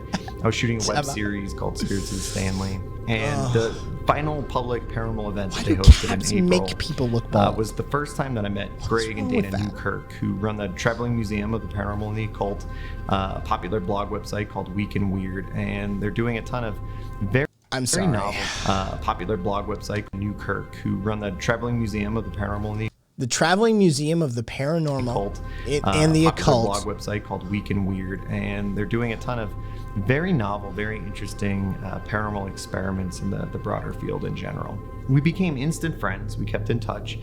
A couple months later, in June, Dana posted a blog entry on Week in Weird about the top 5 indie paranormal projects people should check out, and she was very kind enough to include Spirits of Stanley on the list.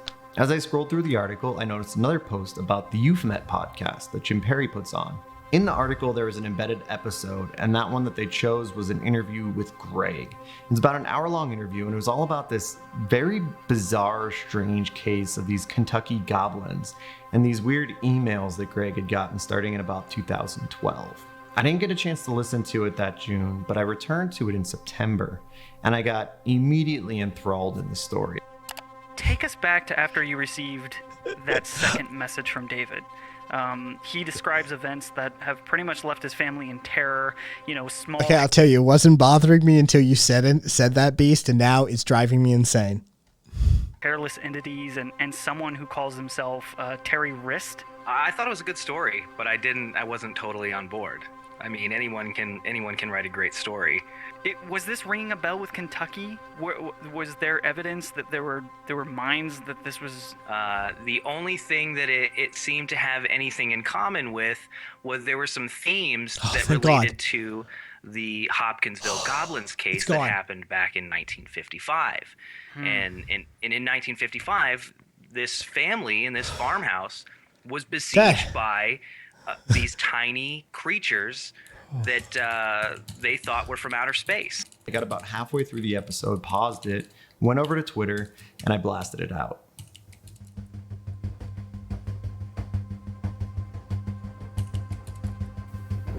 A couple minutes later, Greg hit me back.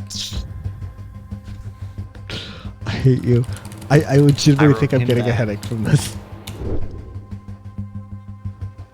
And then I noticed their Week in Weird account posted an article about the same Kentucky Goblins case. Now, thinking that Greg and Dana had just kind of used that as an opportunity to plug their page and their website because I was talking about it already, I kind of hit them back with a post that said, like, I see what you did there, or something along those lines. Greg writes back and he says, that wasn't us who posted that. What he told me was that it was a random auto post that draws from the entire archive of different Week in Weird articles and posts throughout the day. And further, there were 1,700 articles on Week in Weird that it could have drawn from. And there was only 2 about this Kentucky Goblins case. Greg had recorded that entire interview 6 months beforehand, and it was random that I even clicked on the blog and started listening to the podcast at the time, and equally random that we had this 1 in almost 900 chance that their account should post, let alone at the time that it did, right in the middle of me listening to it. It felt extremely unlikely, and it felt very pointed, particularly as I listened to the end of the episode and I realized this was a cliffhanger. There was more work to be done, and not only did I want to be a part of it, I felt supernaturally called to be a part of it by this synchronicity. And in the 2 weeks that followed, it was a synchronicity storm. There was just one after another, all tangentially relating Good luck. to this Kentucky Goblins case. So here we are, almost a year to the date after that series of synchronicities that called me to this case. And we're going out to Kentucky. None. And I own no Funko figure out Pops. what Not entirely sure what a was Funko going Pop on. is, to be perfectly honest.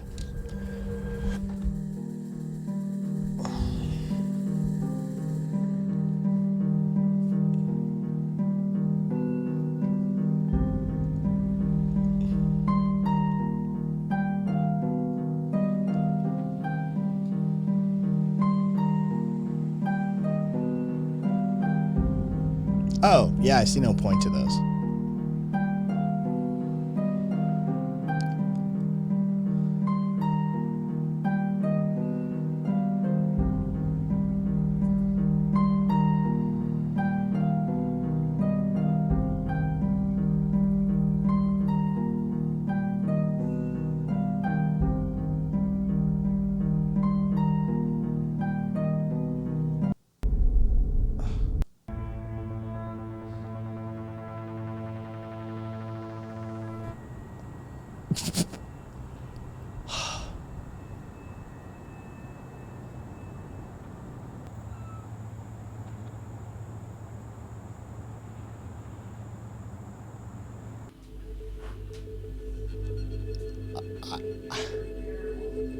Are you seriously gonna... Is this just... Oh my god. When I say that I've investigated the paranormal for like 20 years, I typically just don't even count. Holy shit. All right. So how much of this is just them? All right.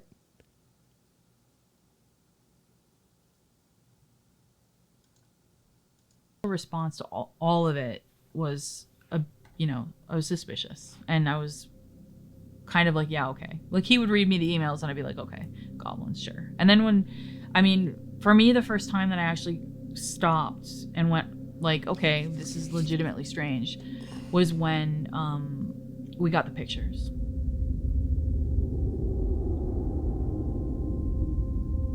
At first I was like, holy shit, these are crazy. These are nuts. I've never seen anything like it. But I'm not an outdoorsy person. I don't know a ton of animal tracks. So I sent it to every like outdoorsy person. I think actually I posted it to Facebook first. Yes. I was like, look at this I weird really stuff think it is. that we're I getting. really think it What is. in the world are these? And a lot of people chimed in saying, maybe it's kind Oh, of yeah, maybe it's emu, goblins. but that's really Goblins. strange. I don't know why there would be an emu at this place, and their pacing isn't proper. But a lot of the Bigfoot hunters that I know started to go, what's really interesting about this is these all look like they have dermal ridges. And dermal ridges are basically like fingerprints for feet and hands. They're like the crease lines in the feet, and they're extremely hard to fake. So whatever was leaving these actually had some creases in the foot, these dermal ridges. So it was a fleshy footprint, which means it wouldn't have been an emu, because I think they have like talons. And they looked just kind of like fat fingers, like 3 fat fingers. After that point, I was like, okay, maybe there is something really strange going on here.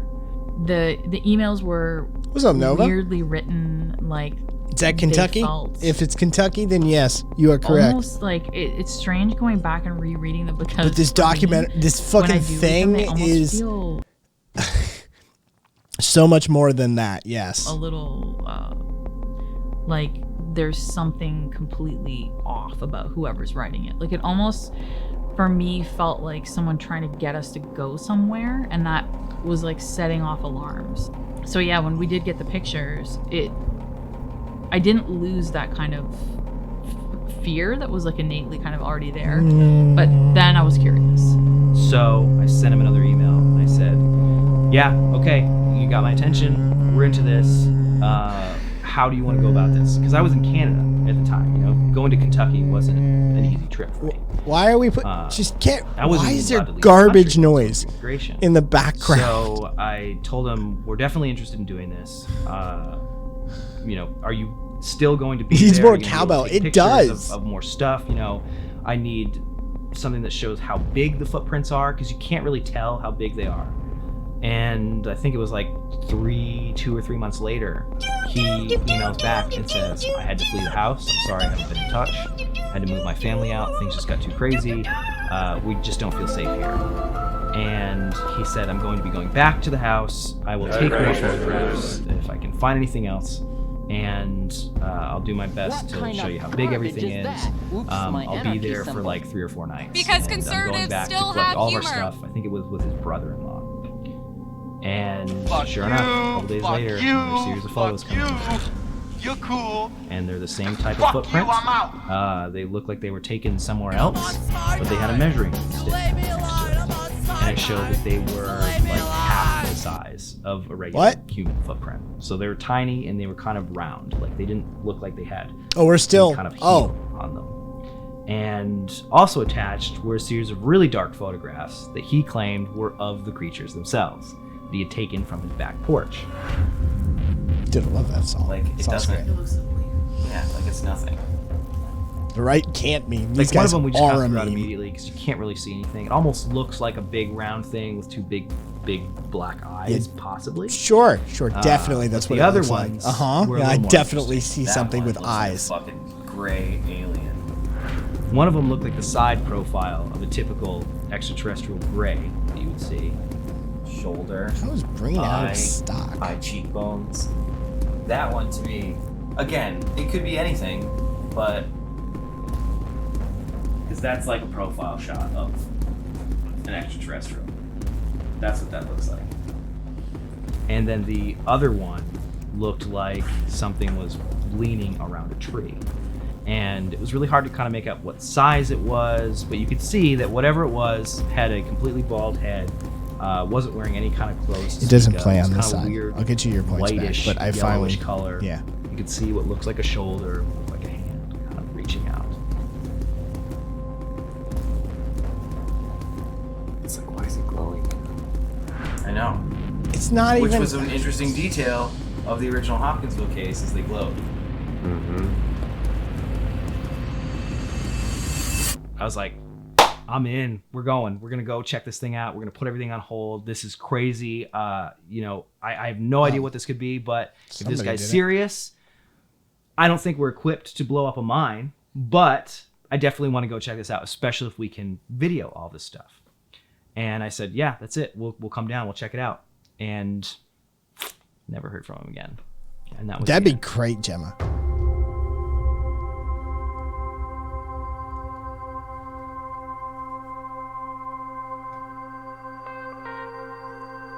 Bow, bow. Bow, bow.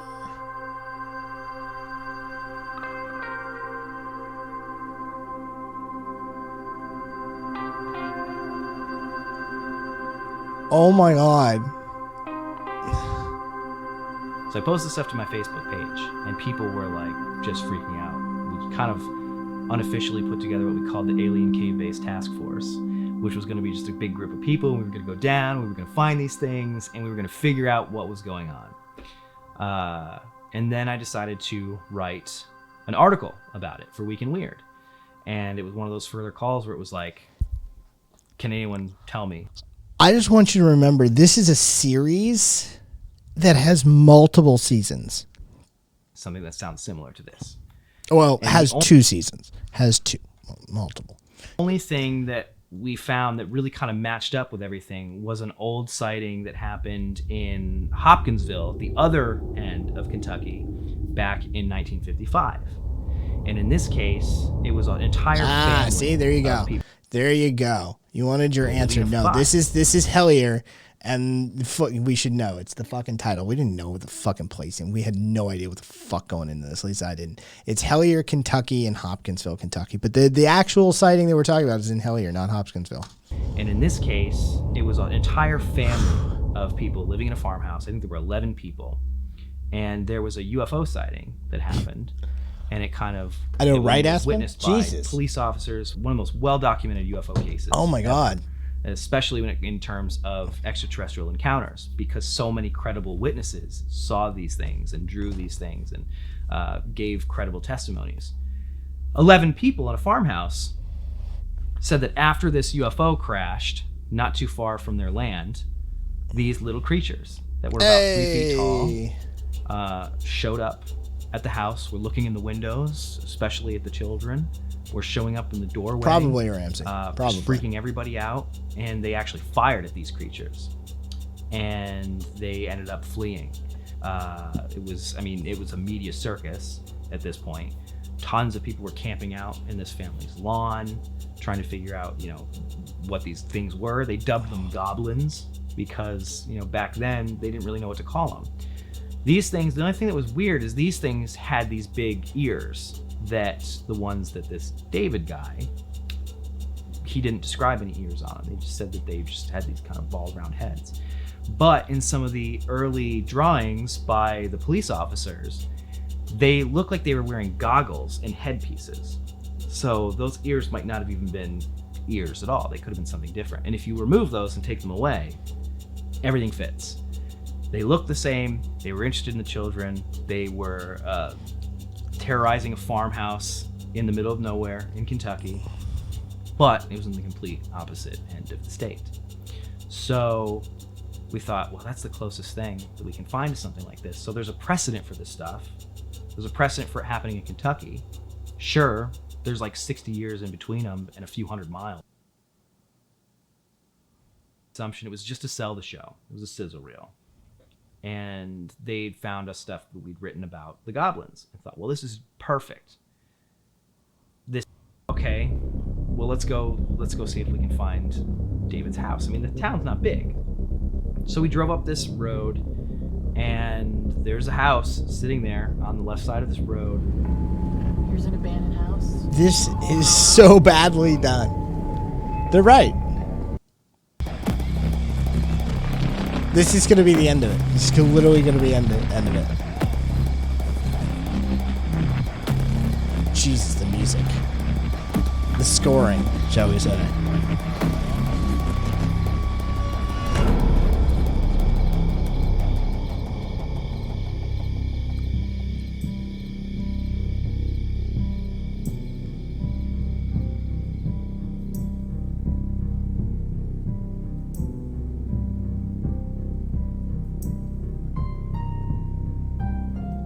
That was garbage. Around to different underground bases where there were extraterrestrials had set up shop. Right here under Table Rock where we are right now. One of the best stories that I heard years and years ago was from a man. He was a UFO investigator here in the region who had said that he had been contacted by people who had kept talking about the military presence at Brown Mountain and in the Linville Gorge. And furthermore, that a psychic had told him that there was an entrance to a base right under this mountain. And so I kind of, took that with a grain of salt, but in truth, with all the cave openings and entrances, like the one that I just brought you through to get to this majestic vantage here on Table Rock, in my opinion, if there was any place that you want to hide something like that, this would be ideal for it, wouldn't it? So he led us on this crazy path that went down around the side of the mountain. Pillars was. This feels like some Tropic Thunder when they cue to the end scene of the awards show, and that the true story behind the failed making of that sort of shit. Like, dude, this is a series about making a series about. right? Like this is some, oh God.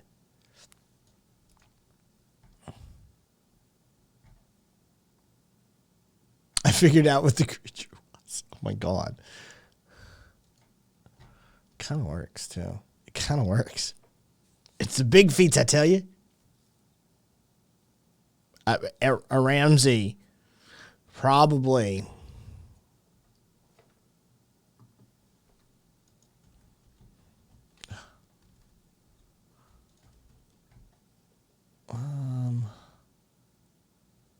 Homie.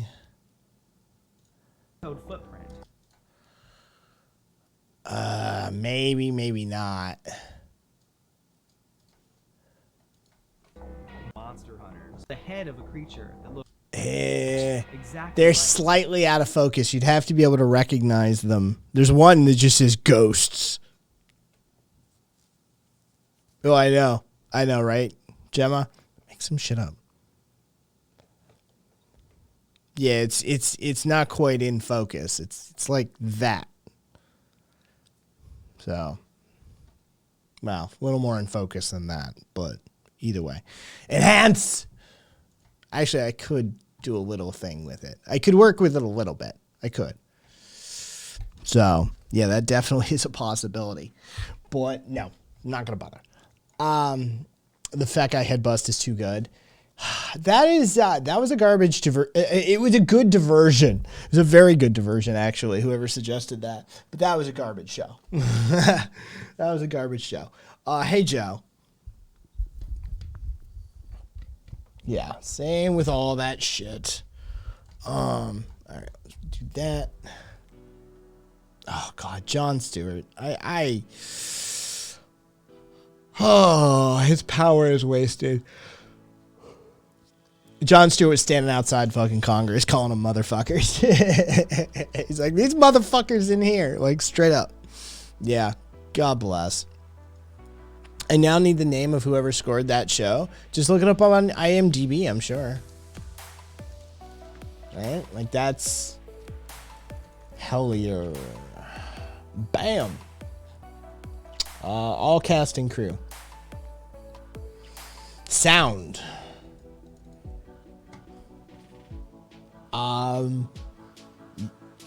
Series sound department is a guy by the name of Connor Randall.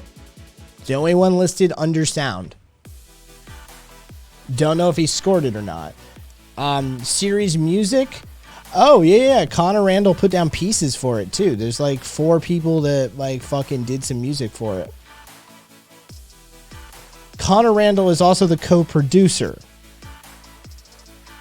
Connor Randall is also in it. He's not the dude we were looking at the whole time, I don't think, but he's in it.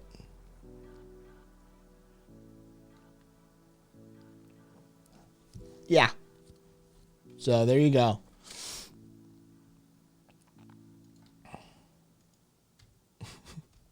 I object to you calling them pieces.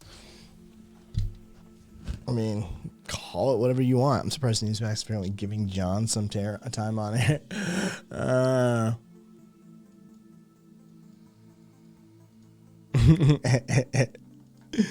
It's not 900 pages, is it? I've only done. I don't own a fucking print copy of it. It's not 900 pages, is it? Ladies and gentlemen, Alex Jones here for Proudly Radical. Since I owe Kai a few favors from back in the old days. Shit, I probably shouldn't talk about that. Wait, why are you still recording? Fine. Just be sure to edit it out. Sound fade out. Anyways, as I was saying, this is Alex Jones, and I just wanted to teach the proletariat a few things about anarchism. Anarchism isn't about chaos. In fact, it's quite the opposite. Anarchism is about the people. It's about solidarity and mutual aid. It's about removing unjust authority and hierarchies. We should all be anarchists. The world would be a better place. Now, I'm going to apologize again to all those parents whose lives I ruined because I'm such a douchebag. Jones, out. All right, Kai, this has got to make us even for that incident you helped me out with. I doubt they ever will. Right? No, that That was them. That would bring you down. I'll filter that one. All right. Now that's a good one though. That was a good one. I still kind of want to finish the cat game. I want to push ahead in the fucking cat game, but I'm getting fucking sick of the cat game. I'll tell you that right now. I hit my limit at the end of last session. Basically, I was like, this is just work now. I'm over it. Yeah. Fucking, I have to like try and finish it. No, Papa John, no, I never have. Take a day off or two, you fully burnt out and never finish it. I think I already have. Honestly, like, I just want to watch a video of someone playing it at this point. Like, that's how I feel about that. Fucking. I kind of want to show Wordy's wall though. I kind of want to boot up Zomboid. Wait, is that real? Oh Jesus. I kind of want to boot up Zomboid and show Wordy's wall. Enjoy your breakfast, Ramsey.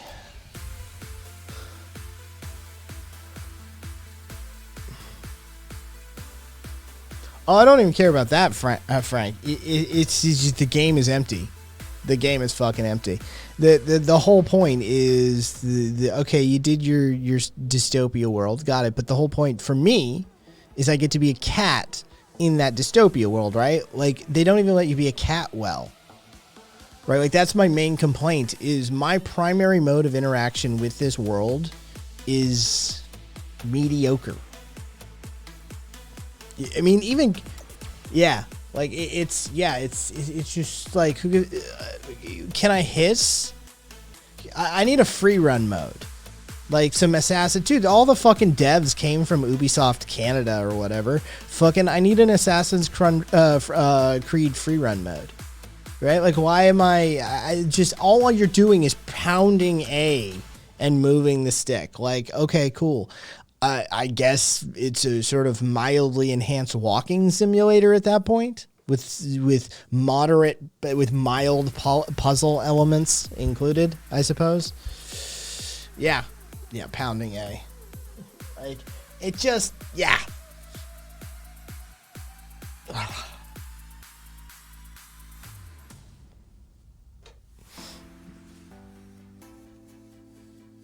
Yeah. Crimson, not worth it. I'd be a better cat than this. 906 pages. All right. EPUB format, though. Depends on the font. See, that's the thing, Boom. That's the thing. Okay. So it's in that territory. I don't know how long it took. Same time it probably took, fucking Demanding the Impossible. I don't know. A while. A few weeks. You can space that too, by the way. If you're one of those people, you need to just, keep it on your bedstand. Your night table. The proverbially, in this instance.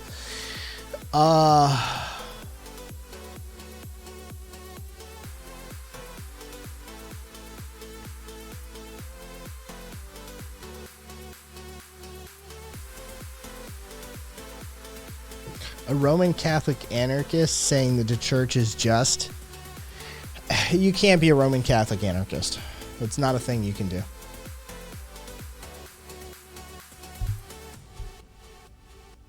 Yeah.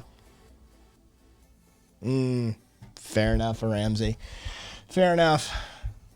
I think by this point, all modern... Like, we're doing, like, print on demand and shit these days. Why don't, like, all modern books have a dyslexia font option?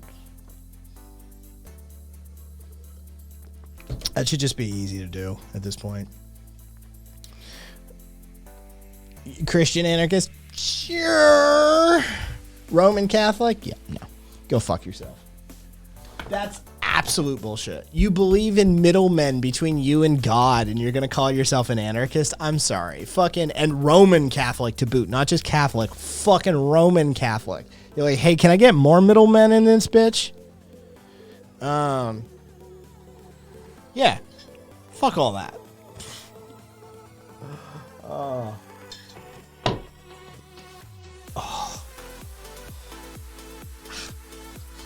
Shorts stuck to ass and legs. Entirely your fault. Okay. Oh, wait. This is actually squared, isn't it? Holy shit. Come on, way. Bitch. Oh. This actually works. Little break from it. All right, there we go. You need a yoga ball? Oh, fuck that. All right, that needs to go up though. There's gonna be some hiccups and hitches and stuff while certain things start in the background. Oh, that is good though. Dyslexia font has never done too much for me. Good audiobooks together with print is the best. All right, well then, do what you got to do.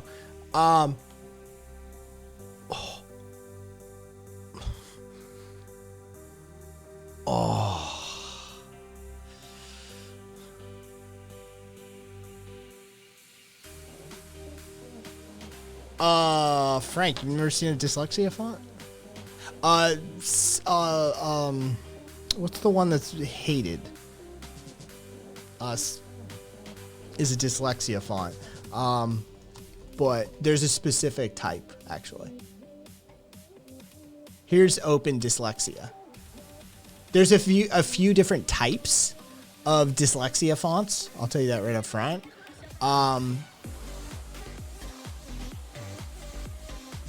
But this is the sort of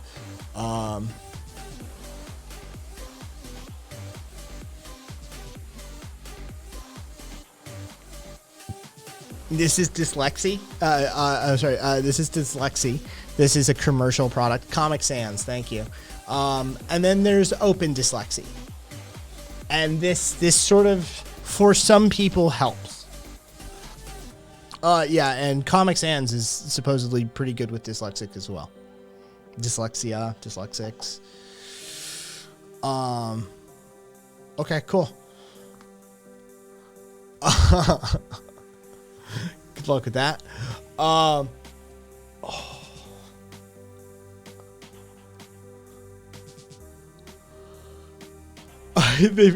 Jesus. They messed up for missed an opportunity by not mixing up the middle letters in both words. Yo, that company you just showed are Dutch. Fuck them.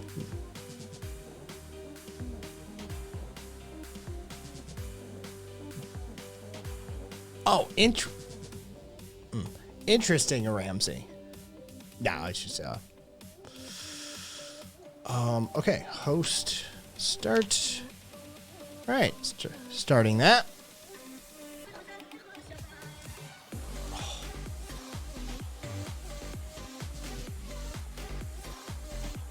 My high ass really just processed that as anorexia font for like 30 seconds. Dyslexia. Ancom. Fucking goddamn it, Libra. Yes, dyslexia, not anorexia. Oh, that's good. That's good. Bend the toes back, get the feet.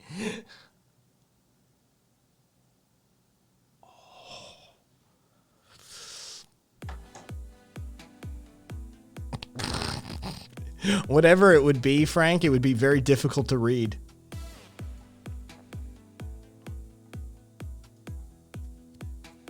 Oh, I should have been on this the entire time it was starting up.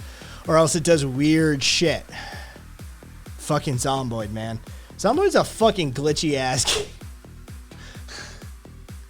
It really, truly is. I need... Alright, you know what? I can fucking look at you here. There we go. I see some fonts with anorexic vibes, but I was like, whoa, they're official ones? Is the anorexia font made to look like food or like things that make you sick? I figured it'd just be really, really thin, Beast.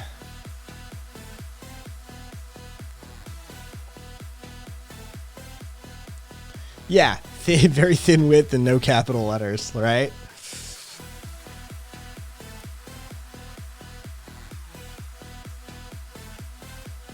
Ramsey is somebody with dyslexia. I get the confusion. Zomboid hangs together with spit and glue. It really fucking does. It really fucking does, man. I just, 2013. Well, it's almost a decade of development. So, I'm just saying, maybe at this point. Wait, what? Kai should start gay e-dating meta on Twitch. I legitimately would need explanation as to what you're actually saying I should be doing there. I legitimately, I'm like, okay. I mean, I get gay e-dating, but Boom, I'm just going to play Boomer here and just be like, I don't know what the fuck you're talking about. No, I'm not into Pokemon. Boom, whatever you're saying there. I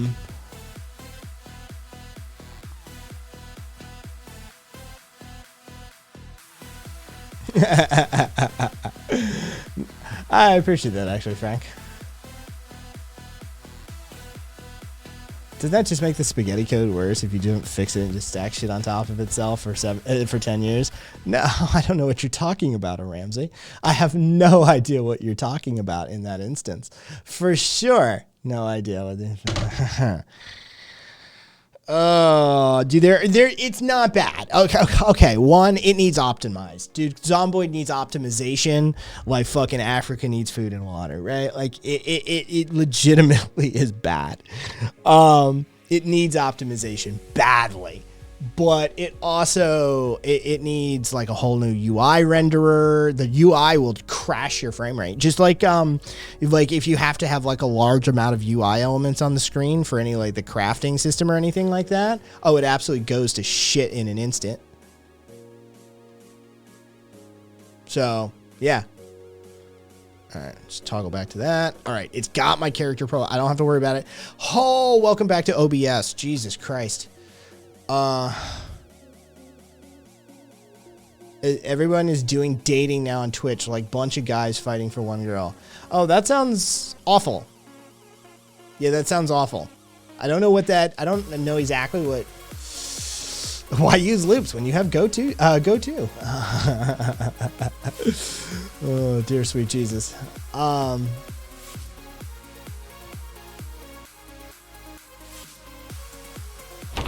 All right, there we go.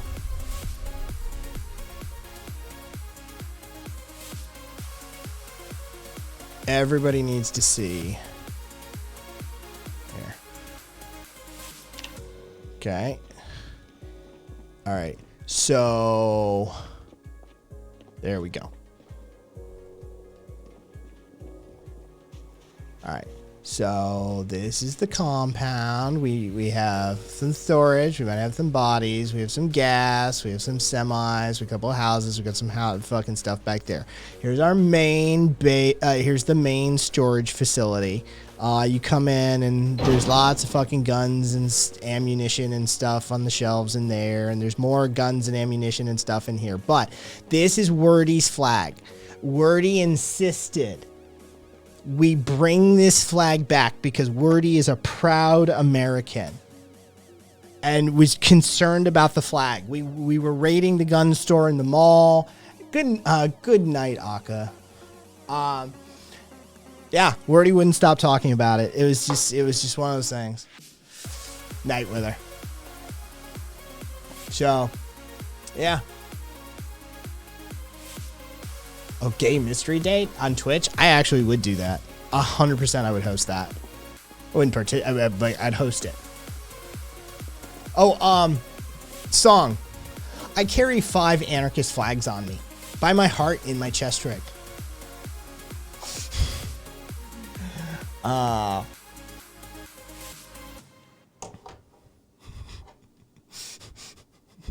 Just in case I need to put them places.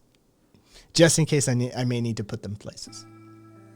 So yeah, but you know, Wordy is an equal member of this community, and this flag was symbolic for Wordy, and they wanted it, and they kept asking about it, and you know, we were pretty full on storage, but we made room for it because we care. Oh, that's right. Unfortunately, oh God, where did I put that? I don't even think it's on me, man. Yeah, like I don't even think it's on me. That's somewhere in loot. I do have bone dice though. This game does contain dog whistles. Ooh, I rolled a 6. Yeah, I don't, dude. That was in loot somewhere, man.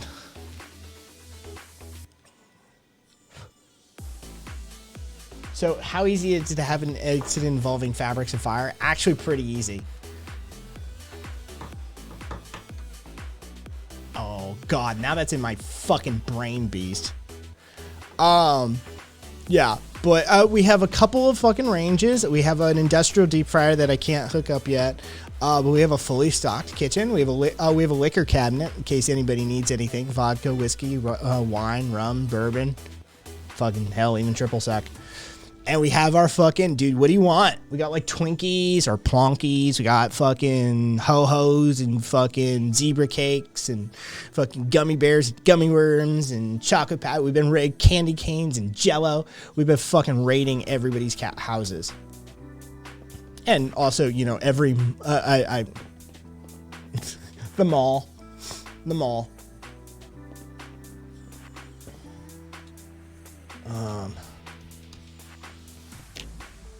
Of course you are. Of course you are. Watch this. I'll fucking just drag you in an instant. Next is LSU Library. Yeah, we have to bring back the LSU Library in its entirety, basically. It's up here.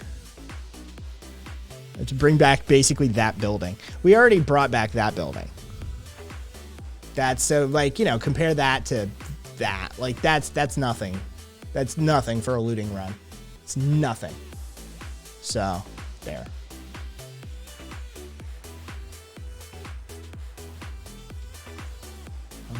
Oh, you know what? There we go. Fucking A.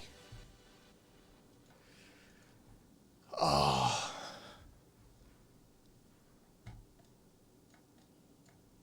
Why was I on that list? What was that? That's my Steam list. You've played a game at some point. That's why. Alright, Walada. That's my Death Note list, Ramsey. You weren't supposed to see that. But you don't have long. Let's just put it that way. I didn't even watch that anime. I at least understand the reference though. Yep.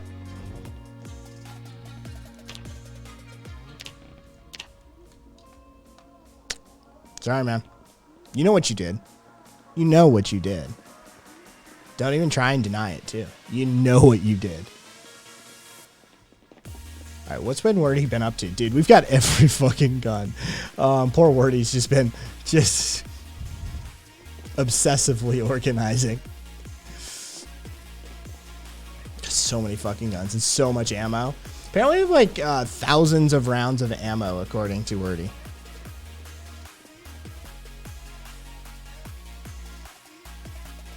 Is it your live action or anime death list? Well, it'd have to be anime. I know the deal with fucking live actions. Oh, there you are. Hold on. There you are, motherfucker. Are you loading it? Yeah, I'll be in a minute. Figures. There's the busted ass loot truck that I just left out there. So yeah, that's where it is. It's somewhere. And there's the ambicants. And you're up there somewhere. You're semi. Okay, so there we go. I was watching, what were we watching? Some of you people, fucking weed people. What the fuck was that anime we were watching? Psychic K? Yes, the disastrous life of Psychic K or whatever the fuck that is. That was funny. That was good. I enjoyed that. But that filled my anime quota for like the next few months. So, just is what it is.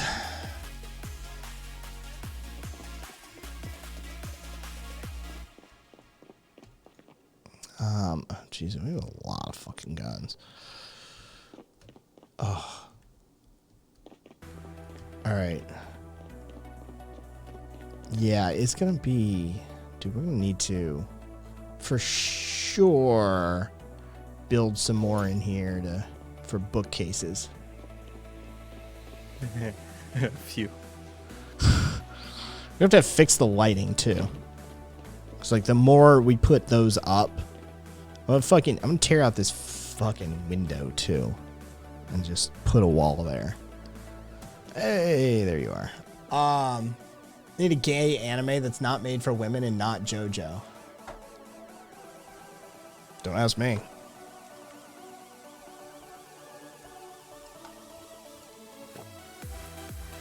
I gotta budge now. I've been reading those two. I lost all mine after I died last time. It was a 2, 4, 6, 8, 10. I have 10.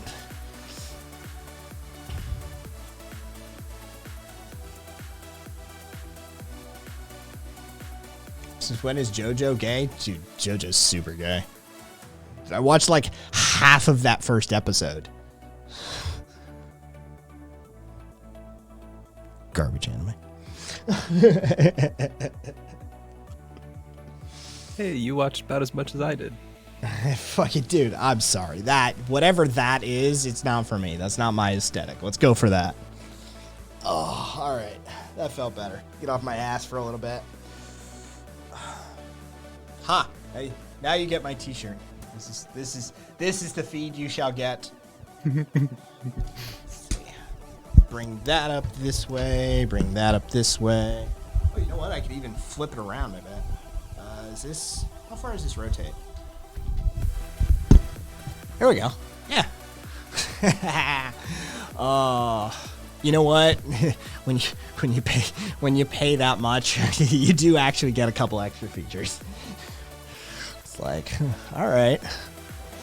This arm really is extensible. I really do like these Yellowtech Mika mic arms. They're fucking stupid expensive, but they stay where you put them, and they dude, they're long. This is, I forget what this is in full length. It's about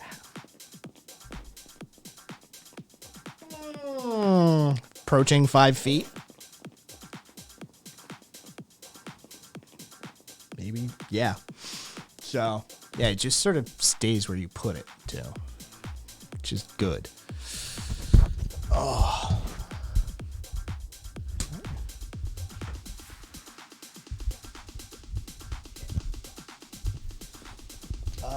Let's see. You should take your shirt off at this angle, bring in the views. No, I'm good. Since I get that. In fact, a lot of those old shonen were pretty bro-lovey. This is a safe space for AOT stands. That's Attack on Titan, right? I've seen an episode of that. Yeah, I've seen an episode of that, like back in the fucking day. I thought it was alright. It kind of felt like edgy teenager stuff, and I didn't get past 3 or 4 episodes. Yeah, I feel you on that one. Oh. Wait, hang on. How far into shot can I make this happen?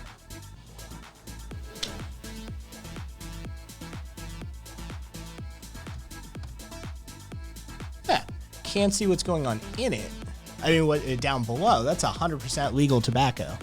Yeah, for sure.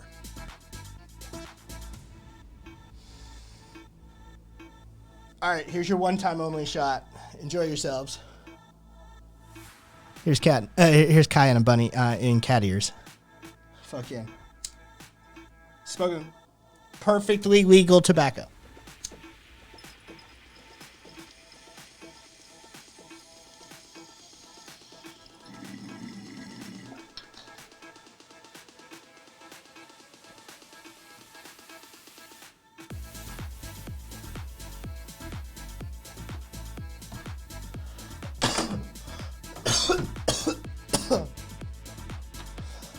Alright.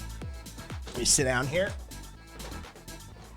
Reel this cable back in. Oh, that doesn't work on, yeah.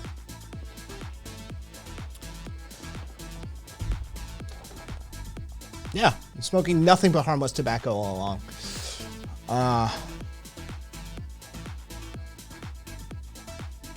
Also engine grease. Jesus. Alright. Cool. Stop running. Alright, so that busted ass truck's gonna have to come back somehow. God. Or I could just wait, what's its what's its storage? Oh, this is it's more than this, but this is still yes. Ugh, I don't feel like doing anything.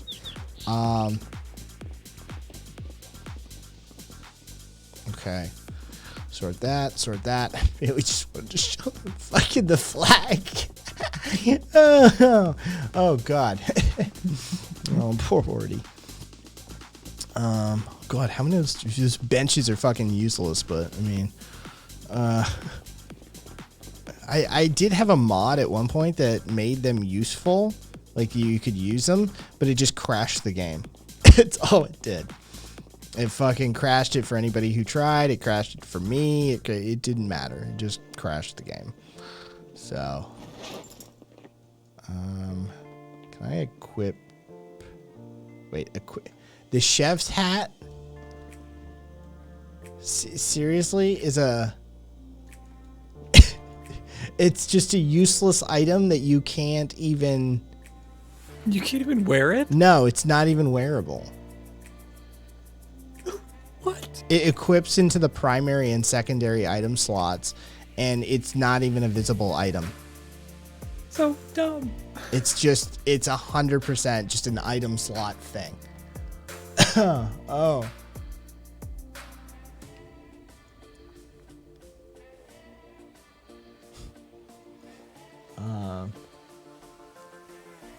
Jesus.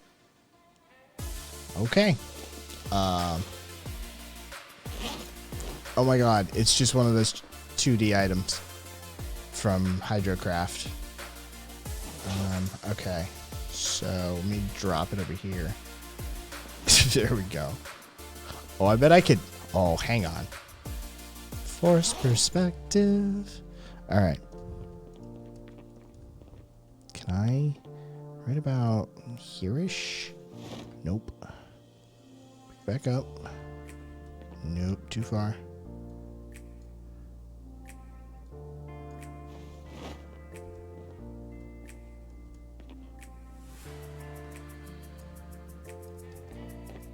Nope, this isn't gonna work. God damn it. I needed to get between there. Oh well.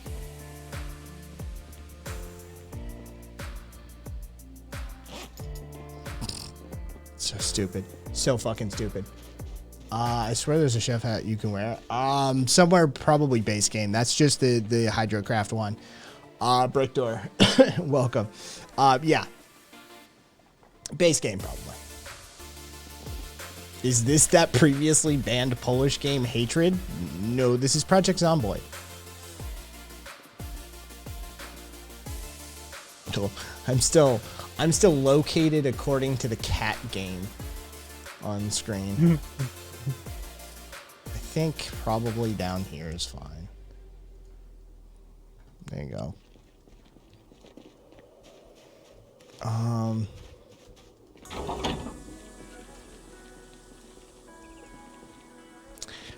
Kinda. Okay, also, yeah. A map here.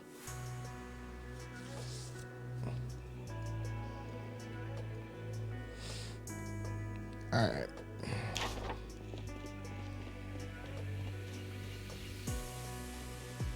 Have I seen Devilman Crybaby? No. No, I have not.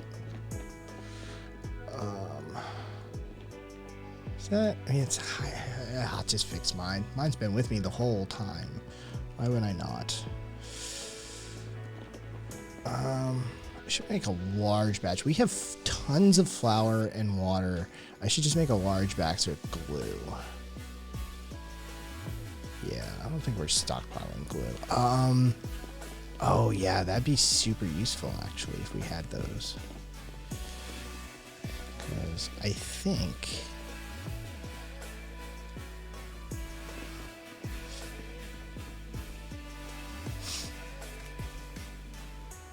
no, flour wouldn't be up here anymore. Yeah, it'd be down here somewhere. There we go. All right. So yeah, it consumes the bottle to make that. I don't like that. I don't want to give my bottles up.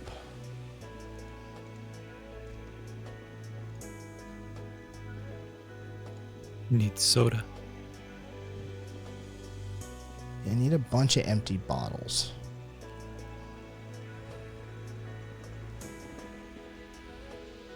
I don't want to sacrifice any of ours. It's kind of suddenly I'm like longing for all those empty bottles and shit. I can start raiding some houses next door.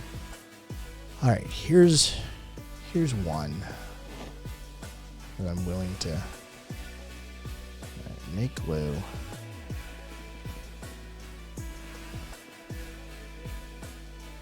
Make it in that.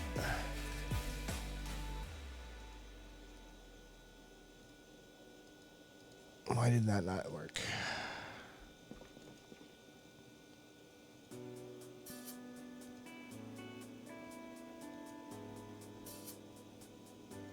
That's problematic. Because I need to be able to make glue.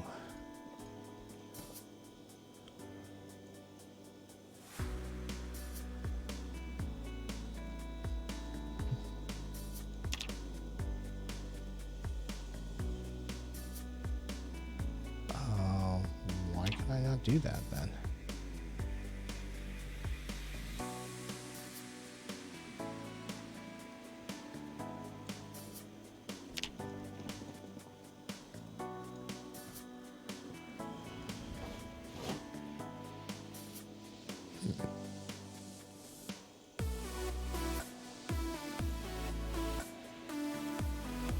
Got it.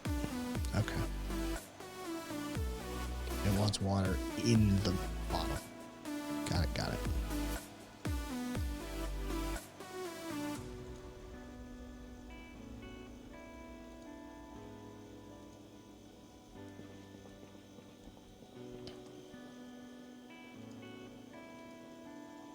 Okay. Really, only two. Oh, wood glue. How do I craft wood glue? Is that even a possibility?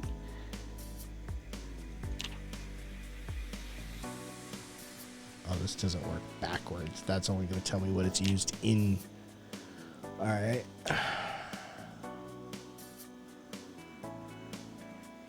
So it's got to be possible to make wood glue, right?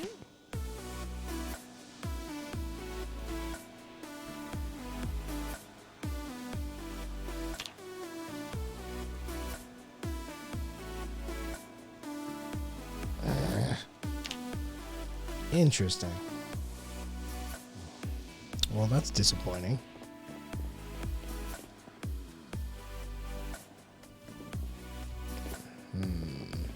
Here's how we store stuff like this. Here is fine.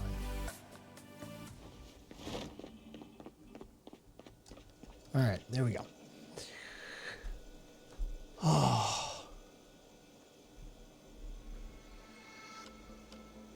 People forget that you could already play as a cat in Skyrim. It's gorgeous. I love it. Saki. Wait. For two. Oh, probably about the Devilman Crybaby, probably. I think you'd enjoy it. Bold artistic choices, lots of blood, beautiful ending, and the two MCs are totally gay for each other. The main characters are totally gay for each other. For Tuesday, and the soundtrack is baller. All right.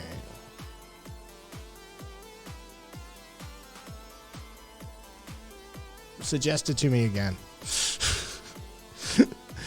I'm down. Just suggest it to me again. All right.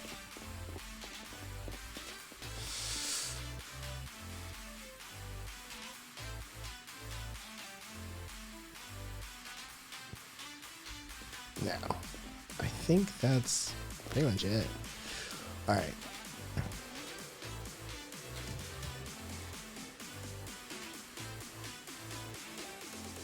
Wait. Lost. All right. Let's see. Who can I... Oh, is he... No. Really? Yeah, chair raid. Chair raid. Let's see if we can catch it. Oh, Public's away from their chair.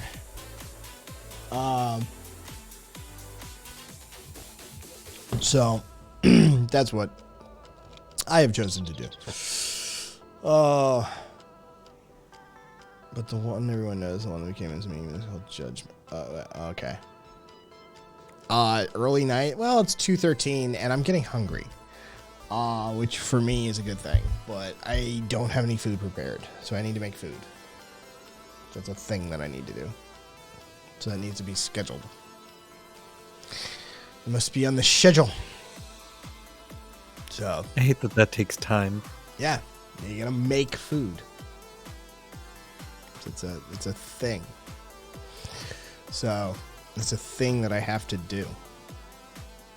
I think I'm gonna make some like sloppy Joe, because I've got some like brown rice crackers and shit like that.